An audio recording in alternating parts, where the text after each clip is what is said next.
Welcome back to Mia Horror Stories. Tonight's tale, my gym sauna, has one rule. If someone knocks from under the bench, leave is best experienced in the dark, which is why the screen will stay black. No distractions, no flashing images, just you, your imagination, and the story.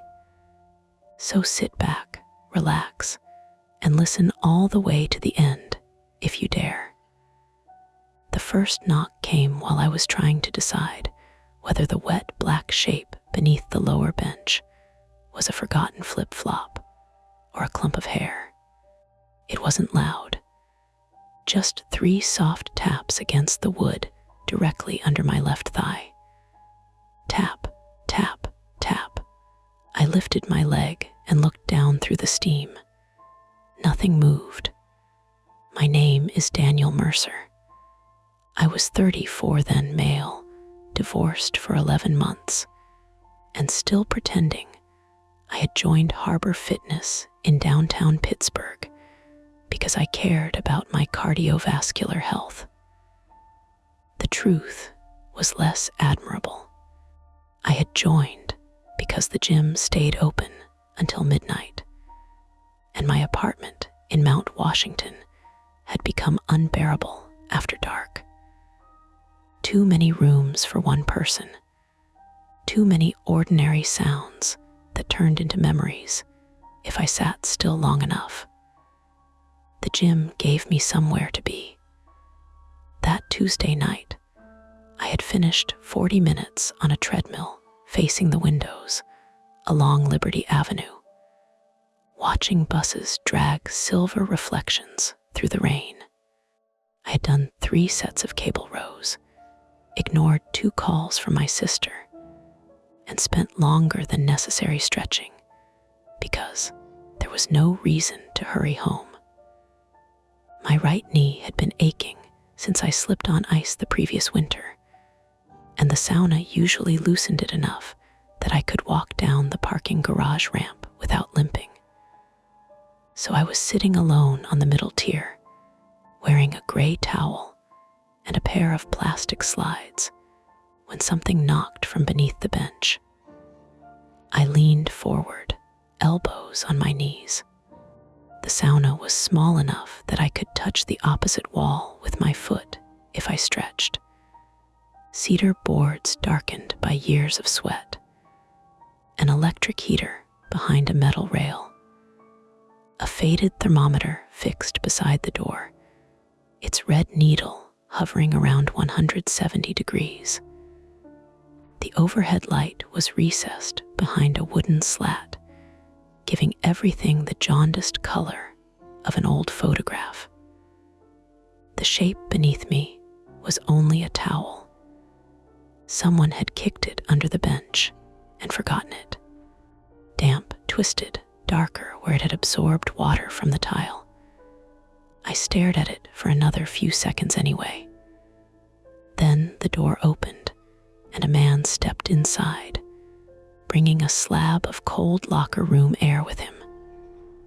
"Jesus," he said, pulling the door shut.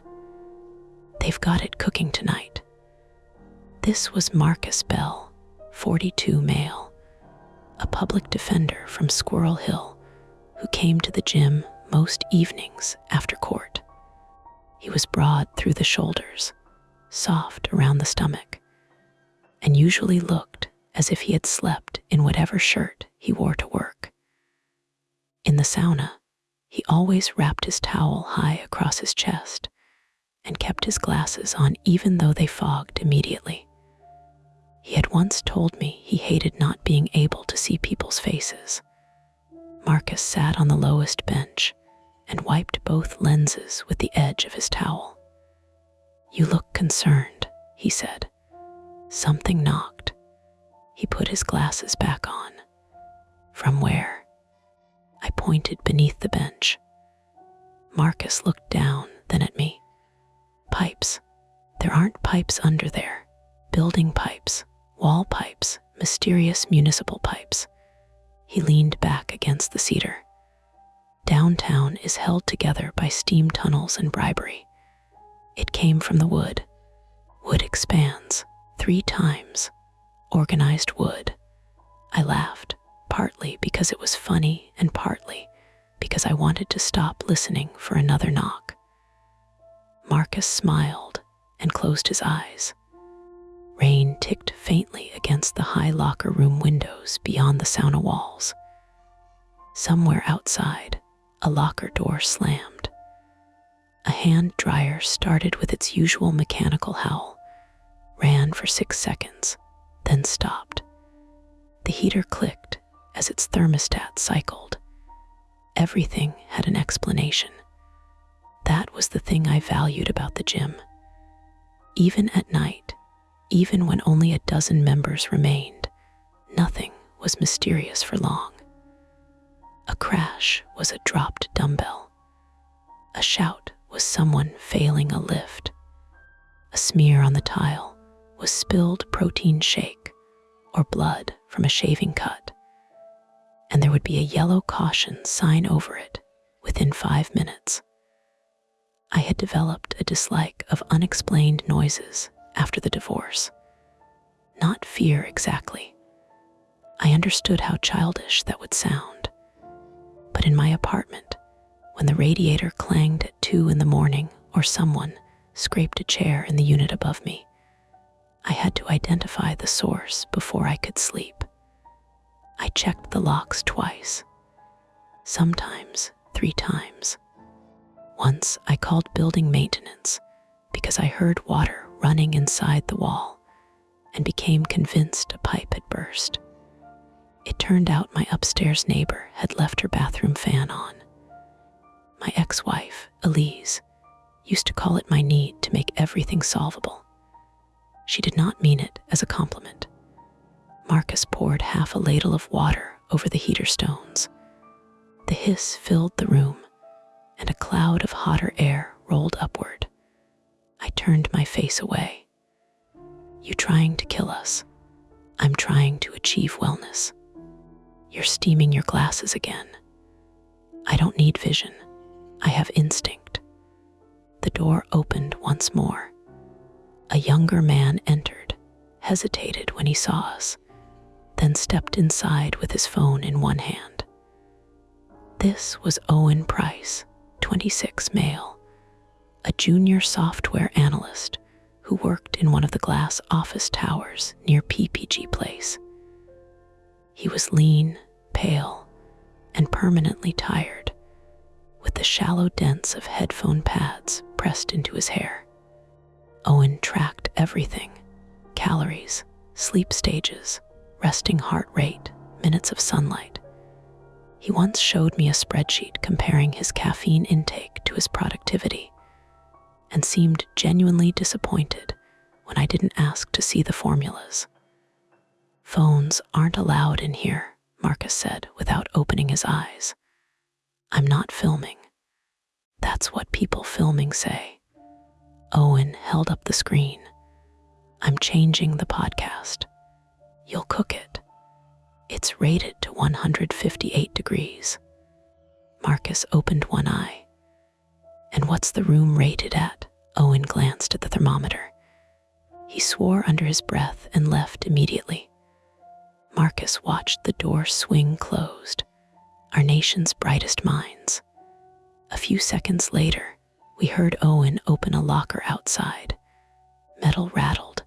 His phone gave a bright electronic chirp before being shut away.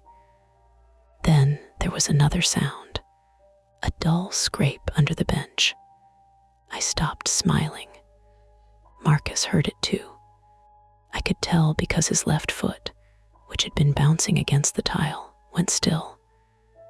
The scrape lasted perhaps 2 seconds. Wood against fabric, or fabric against tile, then nothing. Marcus leaned forward, glasses clouded white. You kicked the towel, he said. I didn't move. You moved. My feet are right here. He looked at them. Both of my slides were flat on the tile, toes pointed toward the heater. Marcus crouched and lowered his head, trying to see beneath the bench. Don't, I said. He paused. The word had come out sharper than I intended. Marcus looked up at me. Sweat gathered along his hairline and ran through one eyebrow. Don't what? I don't know. Just leave it. It's a towel. I know. He held my gaze for a moment, then sat upright again. You doing okay, man? There was no judgment in his voice, which made the question worse. Fine. You've been here every night this week. So have you. I have clients who think midnight is an appropriate time to confess things. I need somewhere to lower my blood pressure. I'm working on my knee. Marcus nodded, though we both knew that wasn't the whole answer. Outside, Owen returned to the locker room. We heard him talking to someone, his voice muffled by the insulated door. The sauna heater clicked again. I focused on the ordinary discomforts. Sweat slipping between my shoulder blades. The raw cedar edge pressing into the back of my leg. My knee throbbing in time with my pulse. The slight chemical smell of the cleaner the staff used on the tile. Eucalyptus scented, but not convincingly so. Marcus began telling me about a client who had attempted to hide a stolen catalytic converter in his mother's bathtub. He had a gift for storytelling that depended heavily on pauses and disappointed facial expressions. I was halfway through laughing when the door opened and Owen came back, this time without his phone. Behind him stood a woman in a Navy Harbor Fitness polo. This was Lena Voss, 31, female, the evening operations manager. She had moved to Pittsburgh from Hamburg 6 years earlier and still pronounced certain English words with careful precision, as though placing them on a shelf. Lena was compact and athletic, with cropped blonde hair and a thin white scar beneath her chin from a cycling accident. She knew every broken locker hinge in the building and could identify members by the sound of their shoes on the stairs. Stayed in the doorway rather than entering. Everything okay in here? She asked. Daniel's being menaced by lumber, Marcus said. I gave him a look. Lena's expression didn't change. What happened? Something knocked under the bench, I said. Then there was a scraping sound. Owen glanced down immediately. Lena did not. Instead, she looked at the wall to the right of the heater, then up toward the ventilation grill. How many knocks? She asked. The question landed oddly. 3, close together. Yes. Marcus shifted on the bench. You know what it is? The sauna has been making noises since the maintenance work last month. Lena stepped inside just far enough to inspect the heater display. Cold air curled around her bare forearms. The contractor replaced some brackets underneath. Underneath what? I asked. The seating. So it's loose. It should not be. She spoke calmly, but her hand had moved to the radio clipped at her waist. Owen crouched near the doorway, keeping a full arm's length from the benches. Could be thermal expansion. If the screws are different metals from the brackets, you can get movement when they heat at different rates. Marcus pointed at him. Organized wood. Owen frowned. What? Nothing. Lena reached toward the laminated notice attached beside the sauna door. I had seen it dozens of times without reading more than the heading. Sauna safety. No shaving. No exercise. No electronics. Maximum 15 minutes. Consult a physician if pregnant or under treatment for cardiovascular illness. Below those rules, a narrow strip of newer white label tape had been placed over the laminate. The printed letters were slightly crooked. If you hear knocking from beneath the bench, exit the sauna and inform staff. I stood, not quickly, but quickly enough that my knee protested. Marcus noticed the label at the same moment. "That's real. It is a temporary precaution," Lena said. "For what?" "Until maintenance finishes the inspection." "What are they inspecting?" "The bench supports." "Bench supports don't knock," I said. Owen had gone quiet. He was reading the label again, lips moving slightly. Lena kept the door propped open with her shoe. "Please step out for a minute." Marcus got up first. "You don't need to ask me twice." He moved into the locker room where the air felt cold enough to sting my wet skin. Owen followed him. I remained inside. The forgotten towel was still under the middle bench. From this angle, with the door open and the steam thinning, I could see that it wasn't a towel after all. It was a black sweatshirt. One sleeve stretched toward the wall. The cuff was folded inward, making a dark hollow at the end. I leaned closer. "Daniel," Lena said, "there's clothing under here. I see it. Does it belong to somebody? Probably. You're not going to check." "Not while the room is hot." Her tone was measured, but the fingers around her radio had tightened. The plastic casing squeaked against her palm.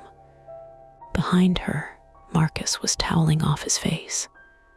Owen stood beside the lockers, staring past me.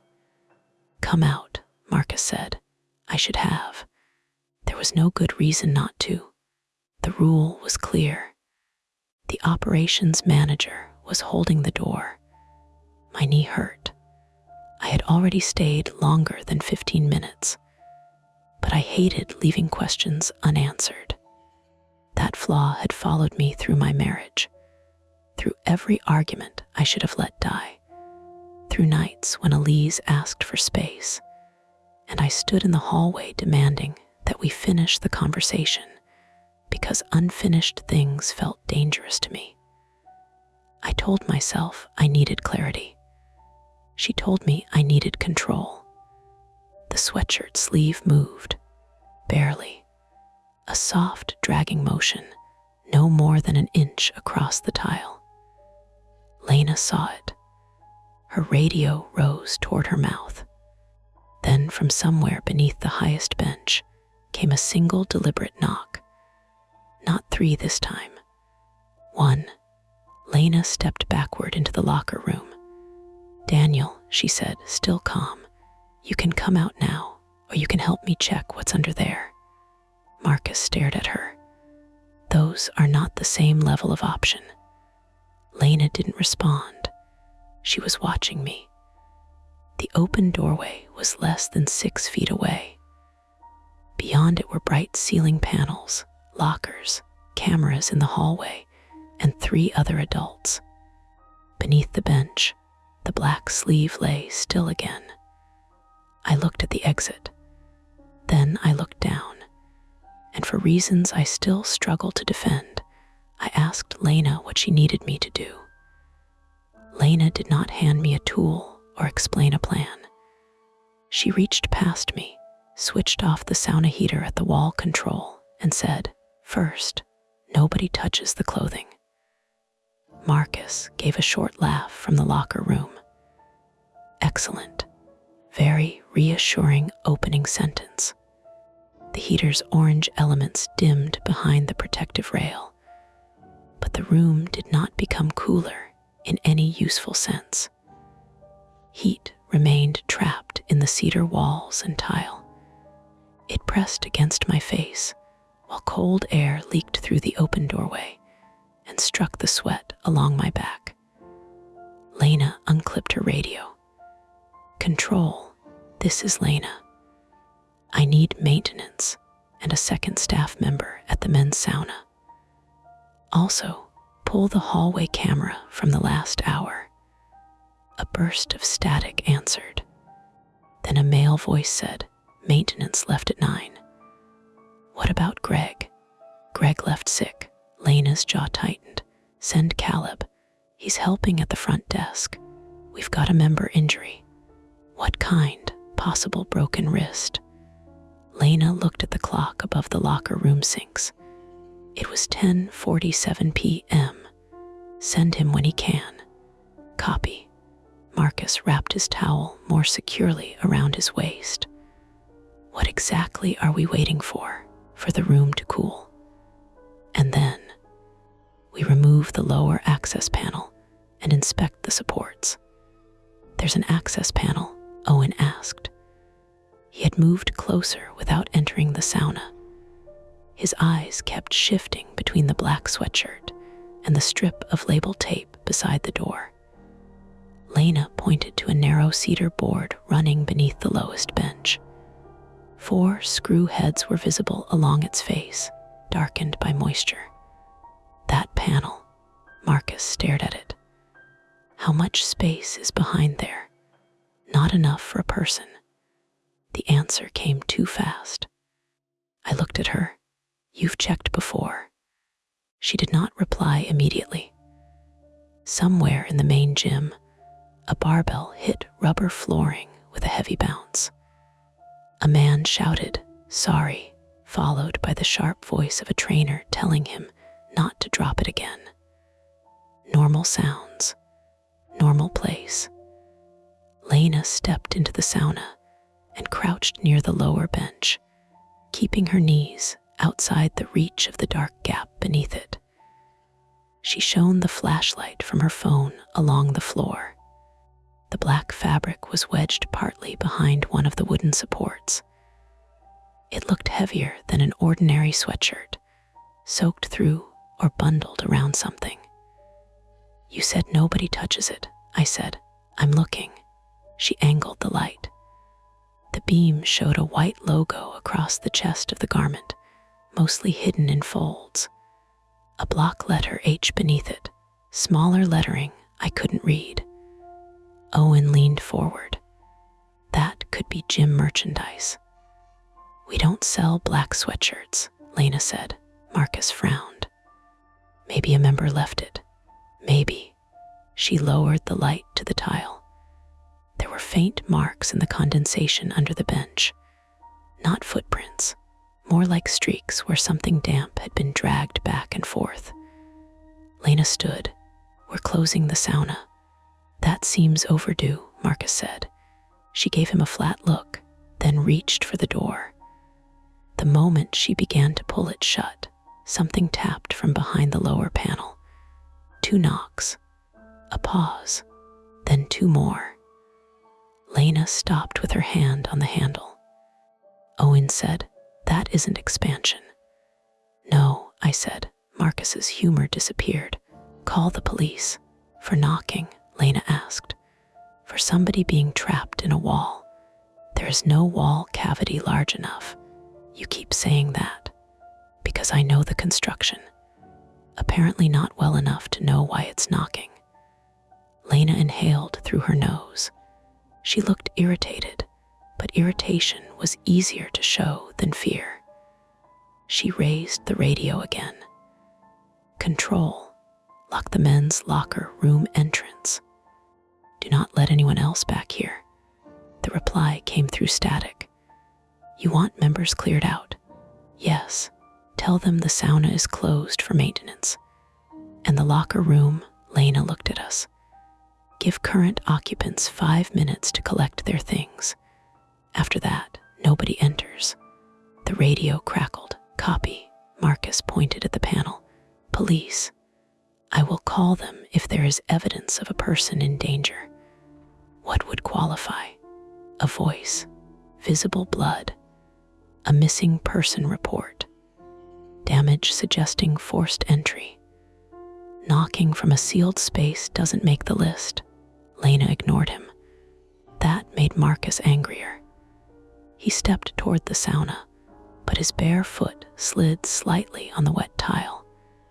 His shoulder clipped the door frame, and his glasses dropped from his face. They struck the floor and skidded under the bench nearest the lockers. Damn it. He dropped to one knee and reached after them. Don't, Lena and I said together. Marcus froze. His glasses lay less than 2 feet beneath the open bench, one lens reflecting the ceiling light. "That isn't inside the sauna," he said. "No one reaches under anything," Lena said. "They're my glasses. I can see that. I can't see without them." "Then step back." He remained crouched, breathing harder than the effort required. I remembered what he had once told me about faces becoming featureless when his glasses were off. From where he knelt, Lena and Owen and I were probably only skin-colored shapes against gray lockers. "Marcus," I said, "I'll get them with something." He looked toward my voice. His eyes appeared strangely unguarded without the lenses. "What something?" I scanned the locker room. A floor squeegee leaned beside the showers.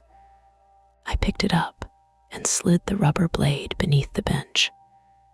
The handle was aluminum, light enough that every scrape transmitted into my palms. I hooked one arm of the glasses and slowly dragged them outward. As the frames crossed the tile, the knocking began again. Not from the sauna this time. It came from beneath the locker room bench, 3 taps directly below the squeegee handle. I let go. The pole clattered onto the floor. Marcus stood so quickly that he hit the back of his head against the edge of the bench above him. The sound was thick and ugly. He staggered sideways, one hand flying to his scalp. "Sit down," Lena said. "I'm fine." "You hit your head." I said, "I'm fine." A narrow red line appeared between his fingers. Owen moved to help, but Marcus recoiled from him. "Glasses," he said. "They're right there," I told him. He blinked at the floor, unable to locate them. I stepped forward, picked them up without reaching beneath the bench, and pressed them into his hand. Marcus put them on. One lens was smeared. The left arm had bent outward, making the frames sit crooked.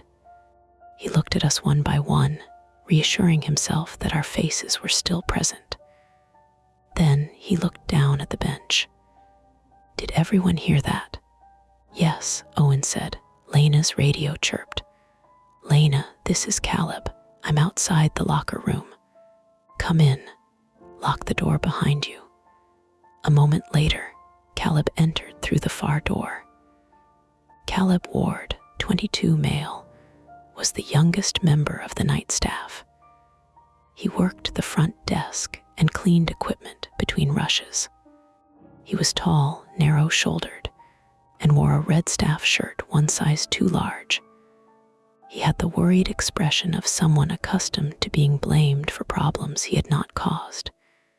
He carried a red plastic first aid kit. "What happened?" he asked. "Marcus struck his head," Lena said. "Minor laceration. Check him for concussion symptoms." Marcus lifted a hand. "The bench is knocking." Caleb stopped. Not hesitated, stopped. The first aid kit bumped against his leg. Lena noticed. "You know something about this?" "No, you reacted." "I didn't. You did." Caleb looked toward the sauna, then at the temporary rule beside the door. His face had become shiny with sweat, though he had just come from the air-conditioned hallway. "I thought maintenance fixed it," he said. The locker room seemed to contract around that sentence. Marcus pressed a folded gauze pad to his scalp. "Fixed what?" Caleb looked at Lena. She stepped toward him. "Tell me. It's probably nothing." "That phrase is no longer useful." He swallowed. 2 weeks ago, during closing, I heard knocking under the sauna bench. I thought someone was messing around. I opened the panel. Owen crossed his arms tightly. "What was behind it?" "Nothing." Marcus laughed once, without humor. "Naturally." Caleb shook his head. "Not nothing like empty space. There are heating lines, conduit, brackets, dust. A bunch of old towels. Old towels, Lena asked. Stuff pushed back there. You didn't report that. I did to Greg. Lena's mouth hardened. Caleb continued quickly. He said the cleaners probably shoved them in by accident. Then he had the contractor remove everything and replace a bent support. What bent it? I asked. They didn't know. Metal doesn't bend itself, Owen said. Caleb looked at him. People sit on the benches. Enough to bend a steel bracket beneath a fixed seat. I don't know. Lena took her phone out. Show me the maintenance report. I never saw one. You said a contractor replaced the support. That's what Greg told me.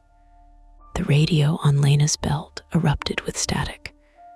Lena, front desk, she answered immediately. Go ahead. We have a problem. What problem? The locker room door won't lock. Lena looked toward it.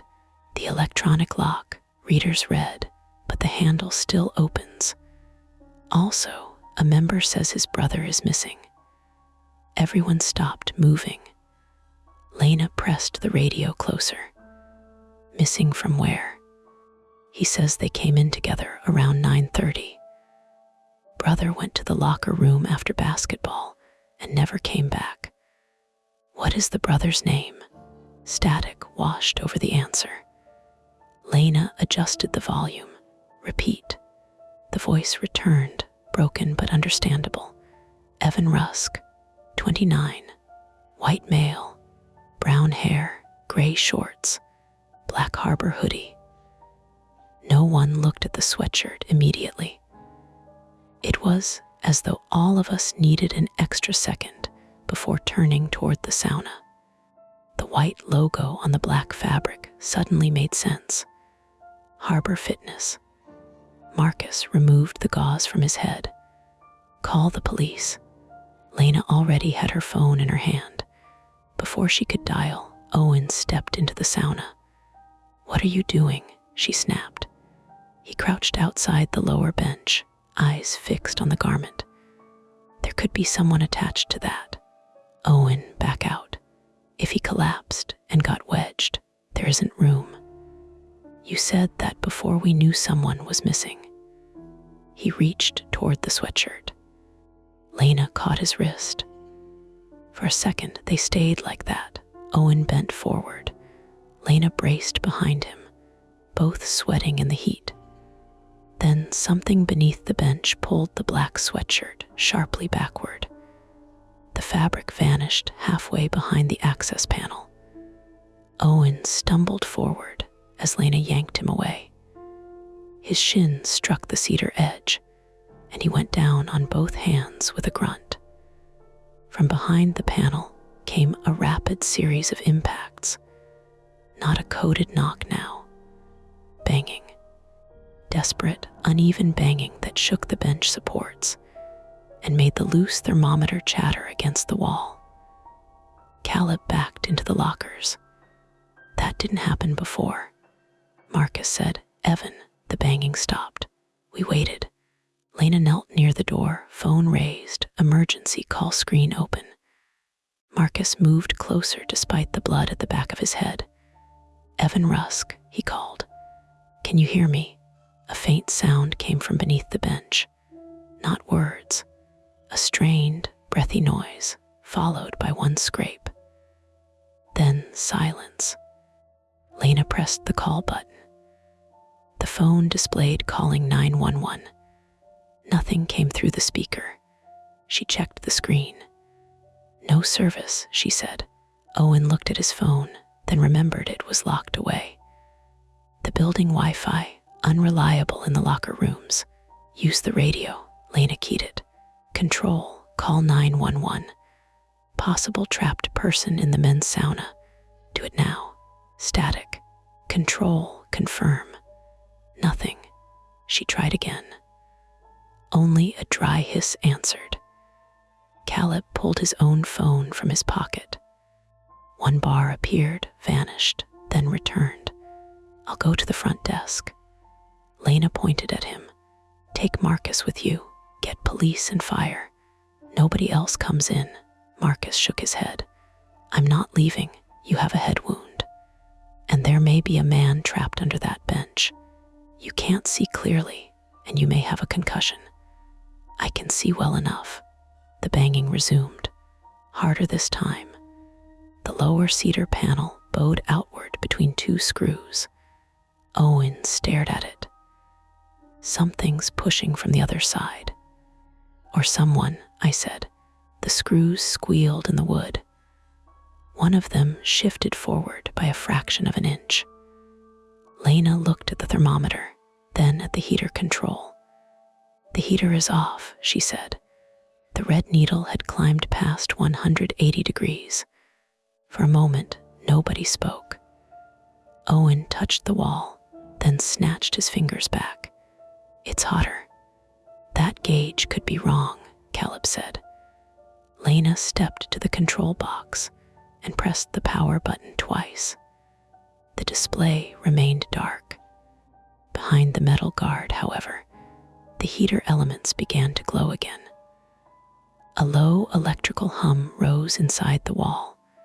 The lights flickered.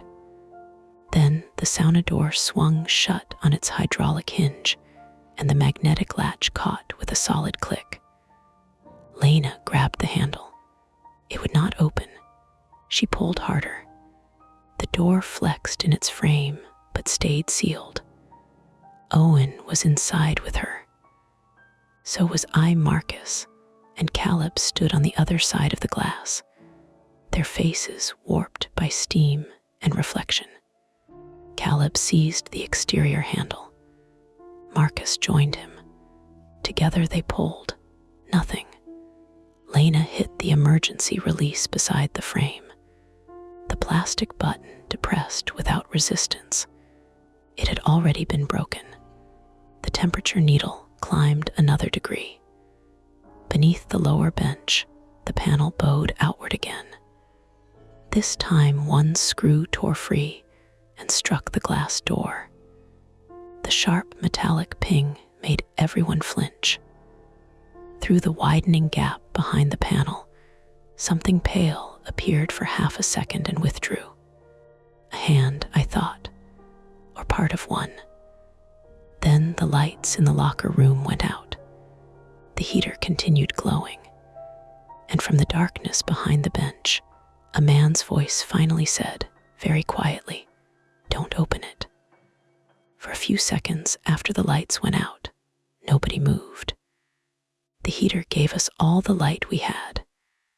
Its elements glowed behind the metal guard in dull orange bars, bright enough to show the lower halves of our bodies, and almost nothing above the waist.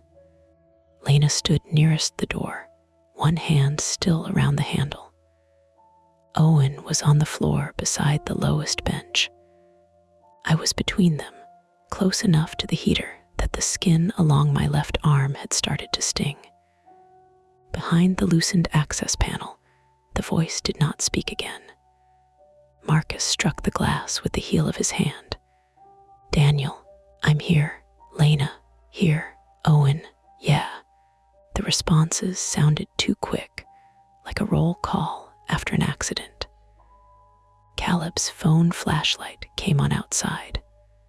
Its beam swung wildly across the locker room, catching rows of steel doors, the white tile by the showers, then Marcus's face. His glasses reflected the light so completely that his eyes disappeared. "Who said that?" Marcus asked. No one answered. He moved closer to the door. Was that Evan? The darkness beneath the bench remained still. Lena pulled the handle again, putting her weight into it. The tendons in her forearm stood out. The glass door bowed toward her by perhaps half an inch, then snapped back into place. "It's not the magnetic latch," she said. "What does that mean?" I asked. "The latch releases when power fails." Power did fail. Exactly. She crouched beside the frame and examined the gap near the floor. Owen pushed himself upright. So something else is holding it. The wood may have swollen.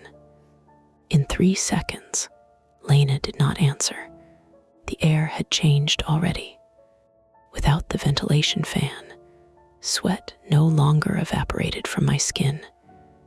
It gathered and ran. My towel stuck to my back. Each breath felt warmer than the last. Outside, Caleb tried his radio. Front desk, respond. Static. He walked toward the locker room exit, his light bobbing between the benches. The men's locker room was laid out like a long rectangle. The sauna sat in the back right corner, beside the communal showers. From our glass door, I could see the central aisle of lockers stretching 30 feet toward the sinks. Beyond them, around a tiled partition, was the entrance corridor leading to the main gym. Caleb reached that corridor and vanished from view. A second later, we heard the door handle rattle. Then again. "Caleb," Lena shouted. His flashlight beam reappeared. "The outer door stuck too," he said. "Use the manual release." I did, again. He wedged the first aid kit beneath the door to hold his light steady, then knelt at the handle. Metal clicked. Something scraped. No good. Marcus crossed the aisle toward him. His steps were cautious now, one hand sliding along the lockers for balance. Lena watched them through the fogging glass. The electronic lock was already failing. Could both doors fail at once? Owen asked. Yes. His expression said he did not believe her. Neither did I. The panel behind the lower bench shifted. Not much. A short inward jerk, followed by the sound of fabric dragging over concrete. Owen turned toward it. "Don't," Lena said. "I'm only looking. That is how you nearly put your arm behind it." I thought someone was hurt. Someone may be hurt. That does not make every action useful. Owen wiped his face with both hands. "You're the one who asked Daniel to help inspect it." Lena glanced at me. He was right, and we all knew it. The heater hummed louder. I looked at the wall control. The screen was black, but a tiny green status light had appeared beneath it. It pulsed once every few seconds. "Was that light on before?" I asked. Lena stepped closer without touching the box. "No. What does it indicate?" "Remote activation." Owen stared at her. "Remote from where?" "The maintenance panel." "Where's that?" "In the service corridor behind this wall." I looked at the cedar boards behind the heater. "Can someone get into it from the gym?" "Yes." "Through a locked door near the pool plant room." Marcus shouted from outside, locked by the same system that just trapped us. Lena did not respond. That answer was enough. Caleb returned from the outer door, breathing through his mouth. "There's another way out." "Where?" Marcus asked. "The staff laundry." Lena shook her head. "That connects to the women's locker room." "I know. Then use it." Caleb pointed toward the showers. "The rolling linen bin blocks the door. I can move it, but the floor's flooded." Only then did I notice the water. A shallow sheet had begun spreading from the shower area. In the phone light, it looked black and mirror smooth. It reached the last row of lockers and crept toward Marcus's bare feet. "Why is it flooding?" Lena asked. "One of the showers is running. Turn it off." I tried before I came over. The valves jammed. Owen looked down at the glowing heater. "Electrical failure, water, locked doors. That's good." Marcus pointed at him. "Not helping." "No, I'm asking whether anyone else recognizes that we should stop treating this like unrelated maintenance problems." "What are you suggesting?" Lena said. "That someone did it." The heater popped. A spark jumped behind the stones. All three of us recoiled. For one breathless moment, a dark shape appeared above the top bench. It rose behind me, tall and thin, reaching almost to the ceiling. Owen shouted and threw himself against the wall. I turned so fast my bad knee buckled. The shape moved, then folded. A section of heat-warped cedar trim had come loose from the wall. It hung from one screw, casting a stretched human outline in the heater's glow. Lena reached up with the edge of her towel and pulled it free. The strip fell across the bench with a dry clatter. Nobody spoke for a moment. Owen pressed his palms to his eyes. "Sorry," he said. His voice shook badly. "It looked like—" "I know what it looked like," I said. That was the worst part. It had looked like a person, because all of us were waiting for one. Outside, Caleb and Marcus began moving toward the laundry door. Their light crossed behind the glass, disappeared past the sinks, then reappeared near the showers. The flooding there was ankle deep. Water rippled around the drains, which were either blocked or too slow to handle the flow. The laundry door sat beyond the last shower stall, set into a recessed wall. A blue plastic linen bin stood sideways in front of it, packed with damp towels. Caleb pushed. The bin did not move. "It's caught," he said. Marcus joined him, planting both hands against the plastic. On three, they pushed together. The wheels squealed. The bin shifted 6 inches, then stopped with one caster lodged in a broken tile groove. Marcus bent forward, breathing hard. Blood had soaked through the gauze at the back of his head. "Sit down," Caleb told him. "No, you're dizzy. I'm nearsighted and bleeding. That is not the same thing. You almost walked into the shower partition. I couldn't see the edge, because you're dizzy." Marcus grabbed the bin again. Caleb did not argue. They pushed a second time. This attempt moved it farther. The caster tore free with a snap, and the heavy bin tipped toward Marcus. He tried to step back, but his heel slid in the water. His shoulder struck the tile wall. The bin fell across his left leg. The sound he made was low and involuntary.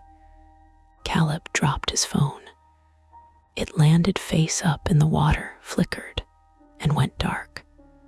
The locker room disappeared. "Marcus," I shouted, "I'm okay." He was not. Caleb found the first aid kit light and switched it on.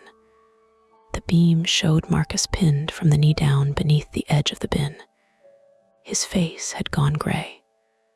One lens had popped out of his glasses and lay in the water beside him. "Don't move," Caleb said. "The door," Marcus answered through clenched teeth. "Get the door." Together, Caleb and Marcus shoved the bin just far enough for Marcus to drag his leg free. His ankle twisted at an angle that made my stomach tighten, though I could not tell whether it was broken or only badly sprained. Caleb pulled open the laundry door. It moved 4 inches, then hit something solid on the other side. "What's blocking it?" Lena called.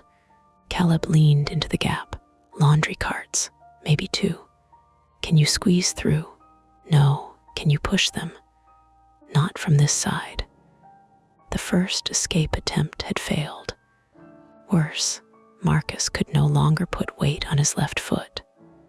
He sat against the wall, one hand gripping his ankle, while Caleb pressed a fresh gauze pad to the back of his head.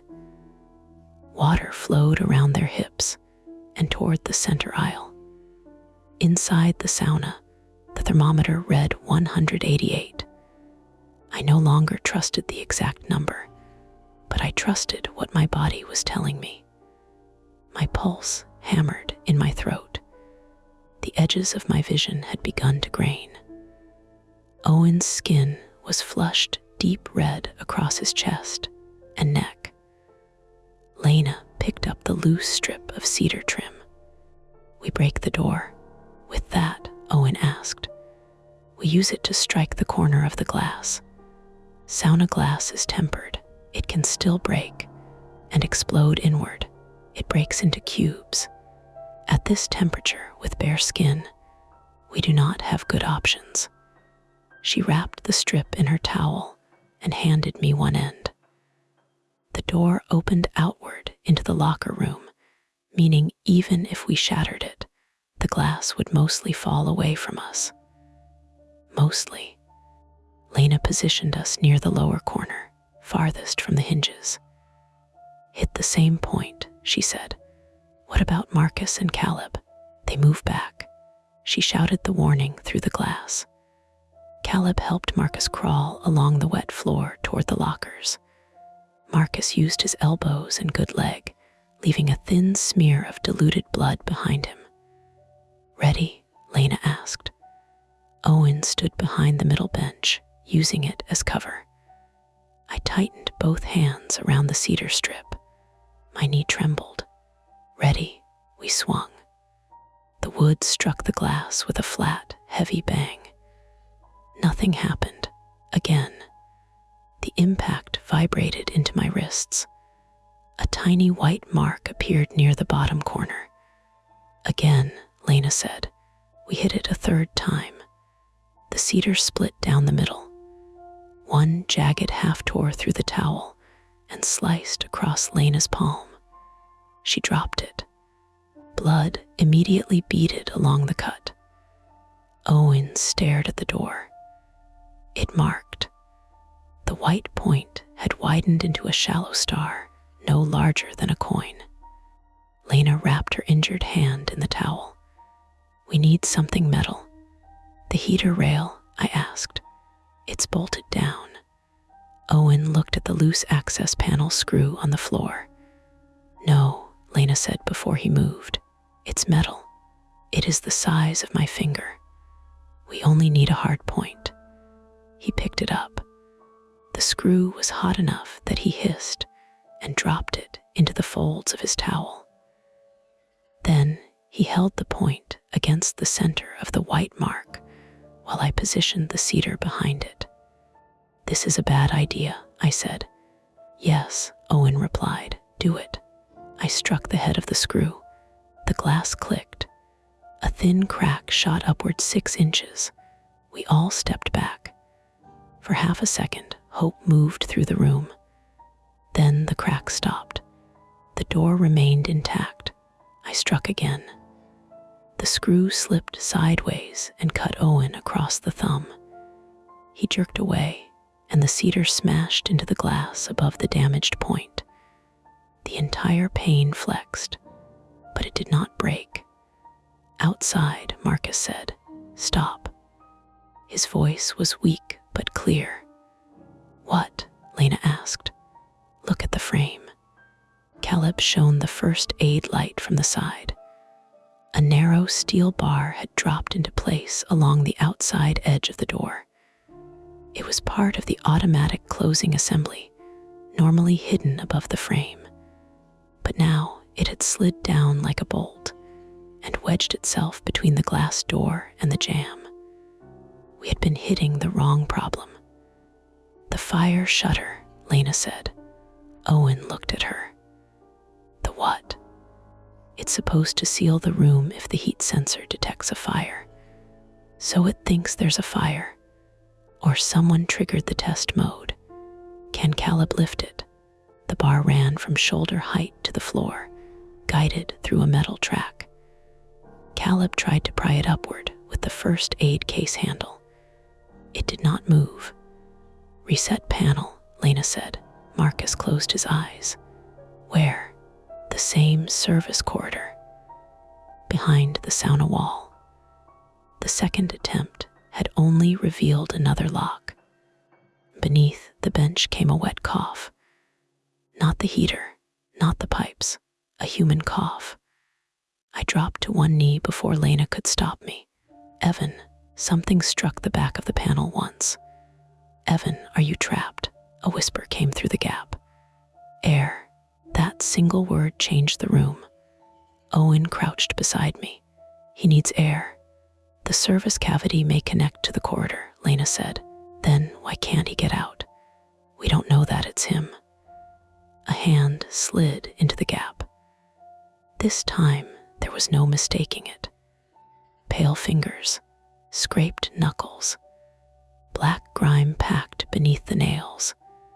The hand opened and closed once, blindly, then withdrew. Marcus pressed his forehead against a locker outside, opened the panel. Lena looked at the rising thermometer. 191. The heater stones had begun to crack softly as they expanded. If we open it, she said, we may expose live wiring. Owen pointed at the handprint left in the condensation. He's dying. And if there is a damaged line behind there, opening it could electrocute all of us. The water outside had now reached the base of the sauna frame. A dark line of moisture appeared beneath the glass. It crept into the room and spread across the tile toward the heater. Lena saw it. For the first time, her control slipped completely. Caleb, she shouted, shut off the water main. Where? Basement mechanical room. We're locked in. The pool access stairs. Caleb looked toward the far end of the locker room. Past the shower stalls, beside the laundry door, a gray metal hatch was set into the wall at floor level. I had assumed it was storage. Caleb waded toward it and pulled the latch. The hatch opened onto darkness and a narrow concrete stair descending below the building. A smell rose from it, rust, chlorine, and stagnant water. Lena stared. That hatch should be alarmed. No alarm, Caleb said. Is there an exit? It leads to the pump corridor. From there, maybe the loading bay. Go, Marcus said. Caleb looked back at him. Marcus was sitting alone in the spreading water, injured and nearly blind with one missing lens. I can't leave you. You can, and you are. Caleb hesitated. Then the water inside the sauna touched the base of the heater guard. A bright blue spark snapped beneath the stones. The room filled with the smell of hot plastic. The heater shut off. Complete darkness followed. At the same moment, the access panel tore free from two of its remaining screws and fell outward across my shins. Hot air rushed from the cavity. So did a man. He came through head first, shoulders twisting through a space Lena had sworn was too small. His face was blackened with dust. One side of his hair was wet with blood. A length of gray electrical cable was looped around his wrist. Owen grabbed his arm. I caught him beneath the shoulder. Together we pulled. The man screamed, not because of the narrow opening, because something behind him pulled back. His body jerked halfway out of our hands. Lena reached into the dark cavity and felt along his leg. There's a strap, she said. He's tethered. A heavy impact sounded in the service space beyond him. Then another, closer. The man opened his eyes. Close it, he gasped. The water reached the heater. Another spark lit the room in a brief white flash. In that instant, I saw the cavity behind him extending far deeper than it should have. Not a shallow maintenance space, but a low concrete passage running beneath the benches and through the wall. And at the far end of it, a door stood open. A human silhouette filled the doorway. The light vanished. The man in our hands began thrashing. Caleb stepped into the basement stairwell outside. The hatch slipped from his grip and slammed shut behind him. Its latch engaged automatically. Marcus was left alone in the flooded locker room. We were sealed inside the sauna, with the injured man half trapped beneath the bench. And somewhere beyond the open service door, footsteps began moving toward us. The footsteps in the passage did not hurry. That was worse. They came with the steady scrape of rubber soles on concrete, followed by a pause, then another step. Whoever was approaching knew we had nowhere to go. Evan thrashed in our hands. "Get it off," he said. His voice broke on the last word. The gray cable around his wrist was not electrical wire, as I had first thought. It was a steel security tether coated in plastic, the kind used to lock expensive equipment to display racks. It ran past his elbow, beneath his chest, and disappeared into the passage. Lena pushed her injured hand behind Evan's hip. "There's a cuff around his ankle. Can you release it?" Owen asked. No key. The approaching steps stopped. In the darkness beyond Evan's body, something clicked. A flashlight came on. The beam was low and narrow, pointed at the concrete floor rather than directly at us. It illuminated pipes, dust, and the bottom edge of the open service door. Then a pair of work boots entered the light. "Let him go," a man said. Lena froze. I recognized the voice, not personally, from the radio. Greg. The maintenance supervisor Caleb had said was sick. He stepped into view slowly, crouching because the passage was only 4 feet high. Greg Hollies, 53, male, was the building maintenance supervisor. I had seen him twice in the gym before, always in navy work trousers and a gray Harbor Fitness jacket, carrying a ring of keys heavy enough to pull one side of his belt down. Now he wore the same trousers without the jacket. His t-shirt was dark with sweat. In his right hand, he held a flashlight. In his left was a framing hammer.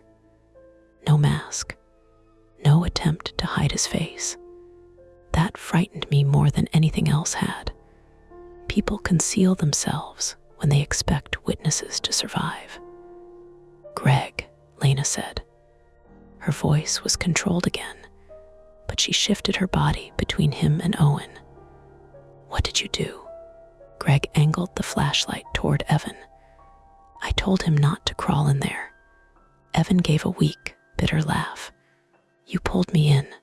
After you followed me, you were stealing." Greg's eyes moved to me, then Owen, counting us. The hammer remained low. "You need to move away from the opening," he said. Nobody did. Behind us, water continued creeping across the sauna floor. It had reached the heater rail and was pooling against the raised concrete base beneath the stones. The elements were dark now, but the smell of scorched insulation remained. Outside the glass, Marcus dragged himself closer. He pressed one hand against the door and peered through the fog with his single remaining lens. "Who is that?" "Greg," Lena called. Marcus's expression changed. He knew the name from Caleb's story. "Caleb went for help," he said. Greg smiled slightly. "No, he didn't." The smile was not theatrical. It was tired. That made it believable. Lena said, "What's in the passage?" "Nothing that concerns you." Evan saw it. He saw inventory. Evan's fingers tightened around my forearm.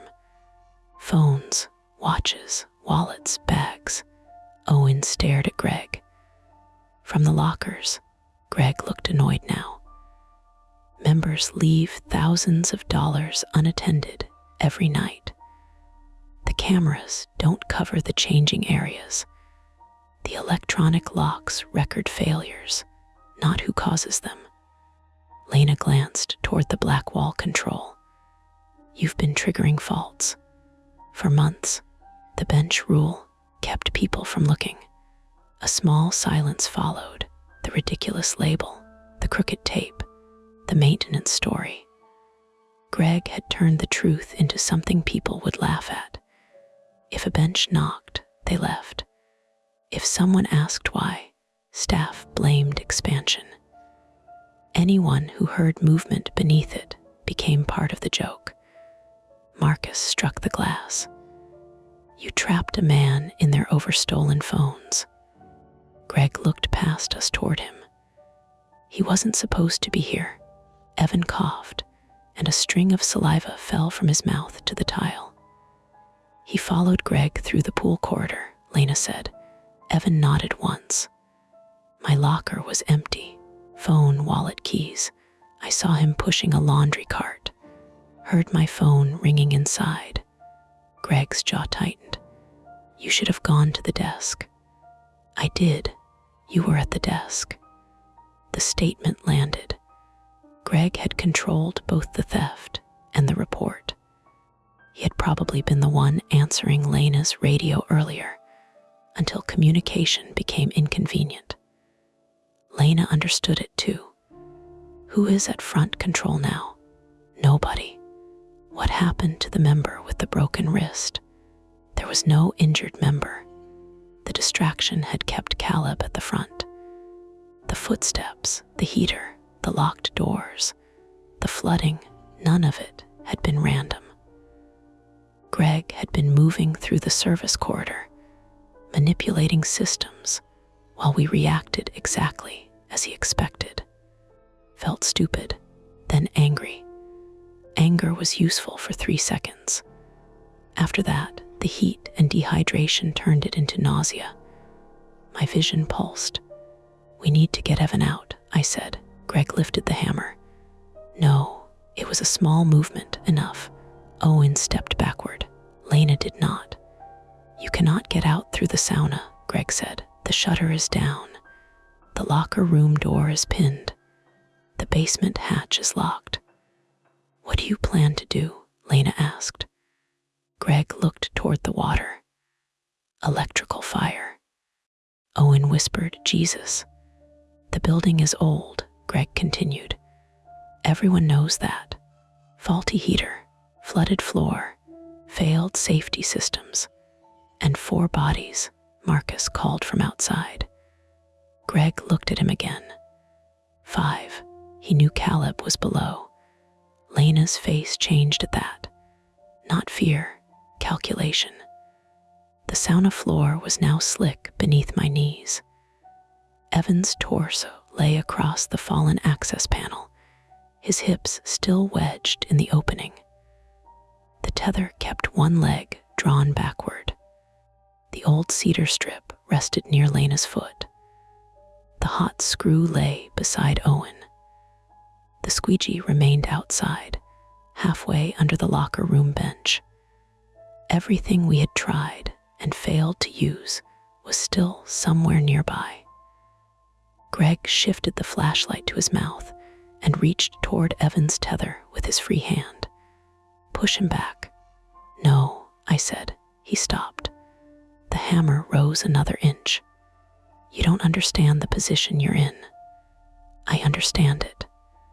My voice sounded calmer than I felt. That was a trick I had learned during the last months of my marriage. Sometimes when panic reaches its limit, the body gives you a few seconds of unnatural quiet. I looked at Lena, then at the cracked glass door. The white star near the bottom corner had spread into 3 thin lines. The fire shutter bar remained wedged outside the frame. Marcus sat 2 feet beyond it, one leg stretched uselessly in front of him. Marcus, I said. He looked at me. The squeegee. He followed my eyes. Greg turned his head slightly, trying to see through the fogged door. Lena moved first. She kicked the fallen access panel upward. The cedar board struck Greg's flashlight hand. The beam spun sideways. Owen grabbed Evan beneath both arms. I pulled. Greg swung the hammer blindly through the opening. It struck the bench support with a crack that jarred the whole structure. "Now," Lena shouted. Marcus rolled onto his side and reached beneath the locker room bench. His fingertips brushed the squeegee handle. He could not reach far enough. He dragged his injured leg, trying to gain another inch. The movement made him shout. Greg grabbed Evan's tether and pulled. Evan slid backward. His ribs scraped over the broken panel edge. I wrapped both arms around his chest and held on. For a moment, we were suspended in a stupid, brutal tug of war. Greg in the passage, me in the sauna. Evan between us screaming each time the cuff cut into his ankle. Owen seized the hot screw through his towel. He drove it into the plastic coating around the tether and twisted. "Nothing. Cut it," Evan yelled. "With what?" Lena looked at the heater guard. The lower rail had loosened after the electrical spark. One bolt stood halfway out of the cedar base. She planted her foot against the wall and pulled. The rail did not move. Greg swung again. The hammerhead came through the gap and struck Lena's forearm. She dropped hard onto the tile. I heard the impact before I heard her cry. Her left arm bent beneath her at an angle that was not natural. Owen flinched. Greg pulled harder. Evan slipped another 6 inches away from me. "No," I said, not to Greg, to myself. I had spent years believing every problem could be solved by understanding it completely. Ask the next question. Find the missing detail. Keep talking until the room made sense. There was no more information to gather. There was only action. I let go of Evan with one arm. Greg pulled, expecting my grip to fail. Instead, I reached through the opening and caught the tether closer to the ankle cuff. Then I wrapped it once around the exposed steel bracket beneath the bench. The bracket Caleb said had been bent. The one Greg had supposedly replaced. It was still bent. The cable caught in the crooked angle. Greg's next pull locked the tether tight. Evan stopped moving backward. Greg cursed. Owen saw what I had done. He jammed the screw through the plastic coating again, this time using the bracket as leverage. The screw punctured the coating. Beneath it were braided steel strands, not cuttable with our hands, but the coating peeled. "Water," Lena gasped. She lay against the wall, clutching her injured arm. "What?" "The cable. Put it in the water." I understood. The tether was looped around a metal anchor deeper in the passage. The sauna floor was flooded. The damaged heater wiring was close. It was a terrible plan. Not because it could fail, because it could work. Owen stared at the exposed steel. "You want to electrify it, only if the heater cycles. And us, get on the benches." Evan shook his head violently. "No." Greg yanked the tether again. The bent bracket groaned. Outside, Marcus finally hooked the squeegee with 2 fingers. He dragged it toward himself, then used the handle to push against the fire shutter bar. The first shove slipped. The second moved the bar perhaps half an inch. Again, Lena called. Marcus braced the squeegee beneath his shoulder and pushed with his good leg. His face reddened. The bar lifted, not enough to release the door, but enough to change the pressure against the frame. The cracked glass clicked. A new line spread upward. Greg heard it. He released the tether and crawled closer. His face appeared in the opening. The hammer came through first. I pulled Evan sideways. The hammer missed his skull by inches and struck the wet tile. Greg's arm followed. Owen brought the loose cedar strip down across Greg's wrist. The hammer dropped. It landed in the water. Everyone stopped. The electrical hum returned. The heater's green status light pulsed. Once, twice. The damaged elements sparked. A white arc snapped from the heater base to the flooded floor. Greg screamed. His arm convulsed in the opening. The current traveled through the submerged hammer, the water, and the exposed steel tether. It did not throw him across the passage. Real electricity did not behave like that. His muscles locked. His body tightened against the concrete.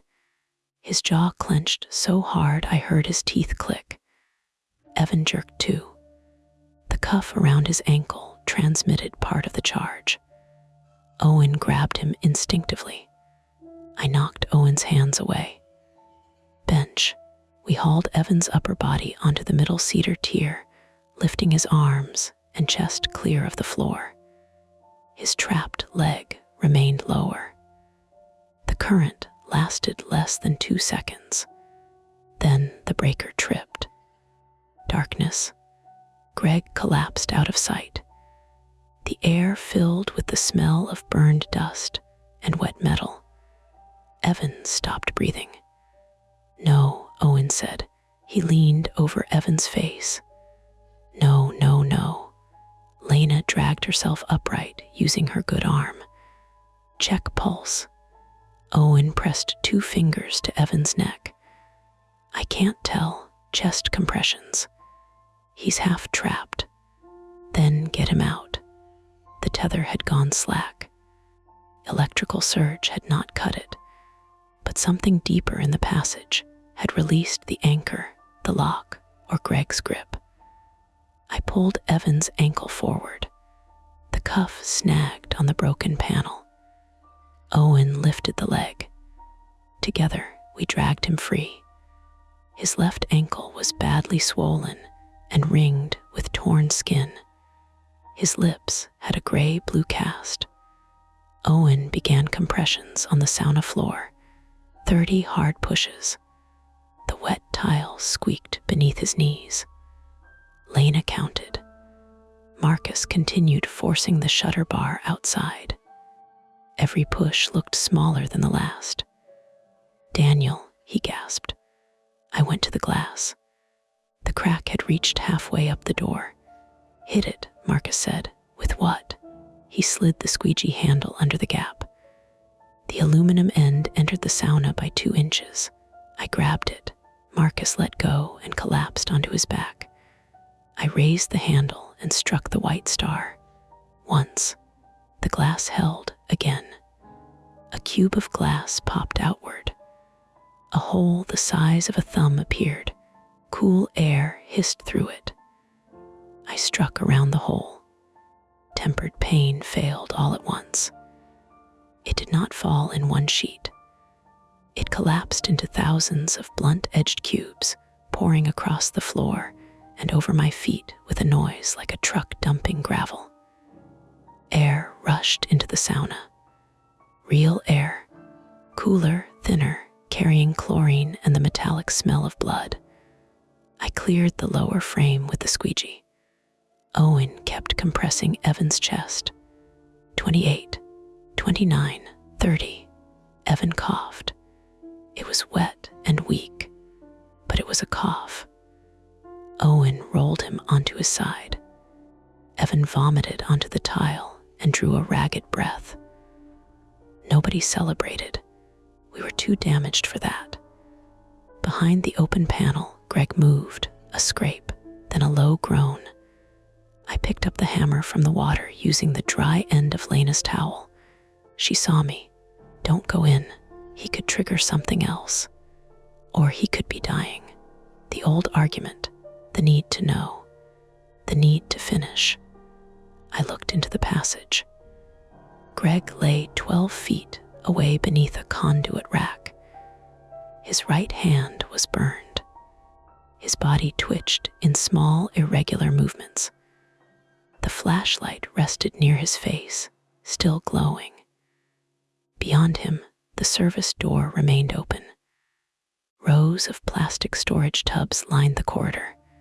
Phones, wallets, watches, keys, gym bags. Enough evidence to bury him. And on the wall beside the door was the maintenance control panel. Red indicator lights showed the heater circuit, shutter system, locker room lock, and pump controls. All active. I crawled inside.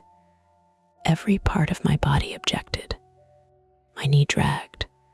My palms slipped on concrete dust. The passage pressed close above my shoulders. Greg opened his eyes. He reached for my ankle. His fingers caught the back of my slide.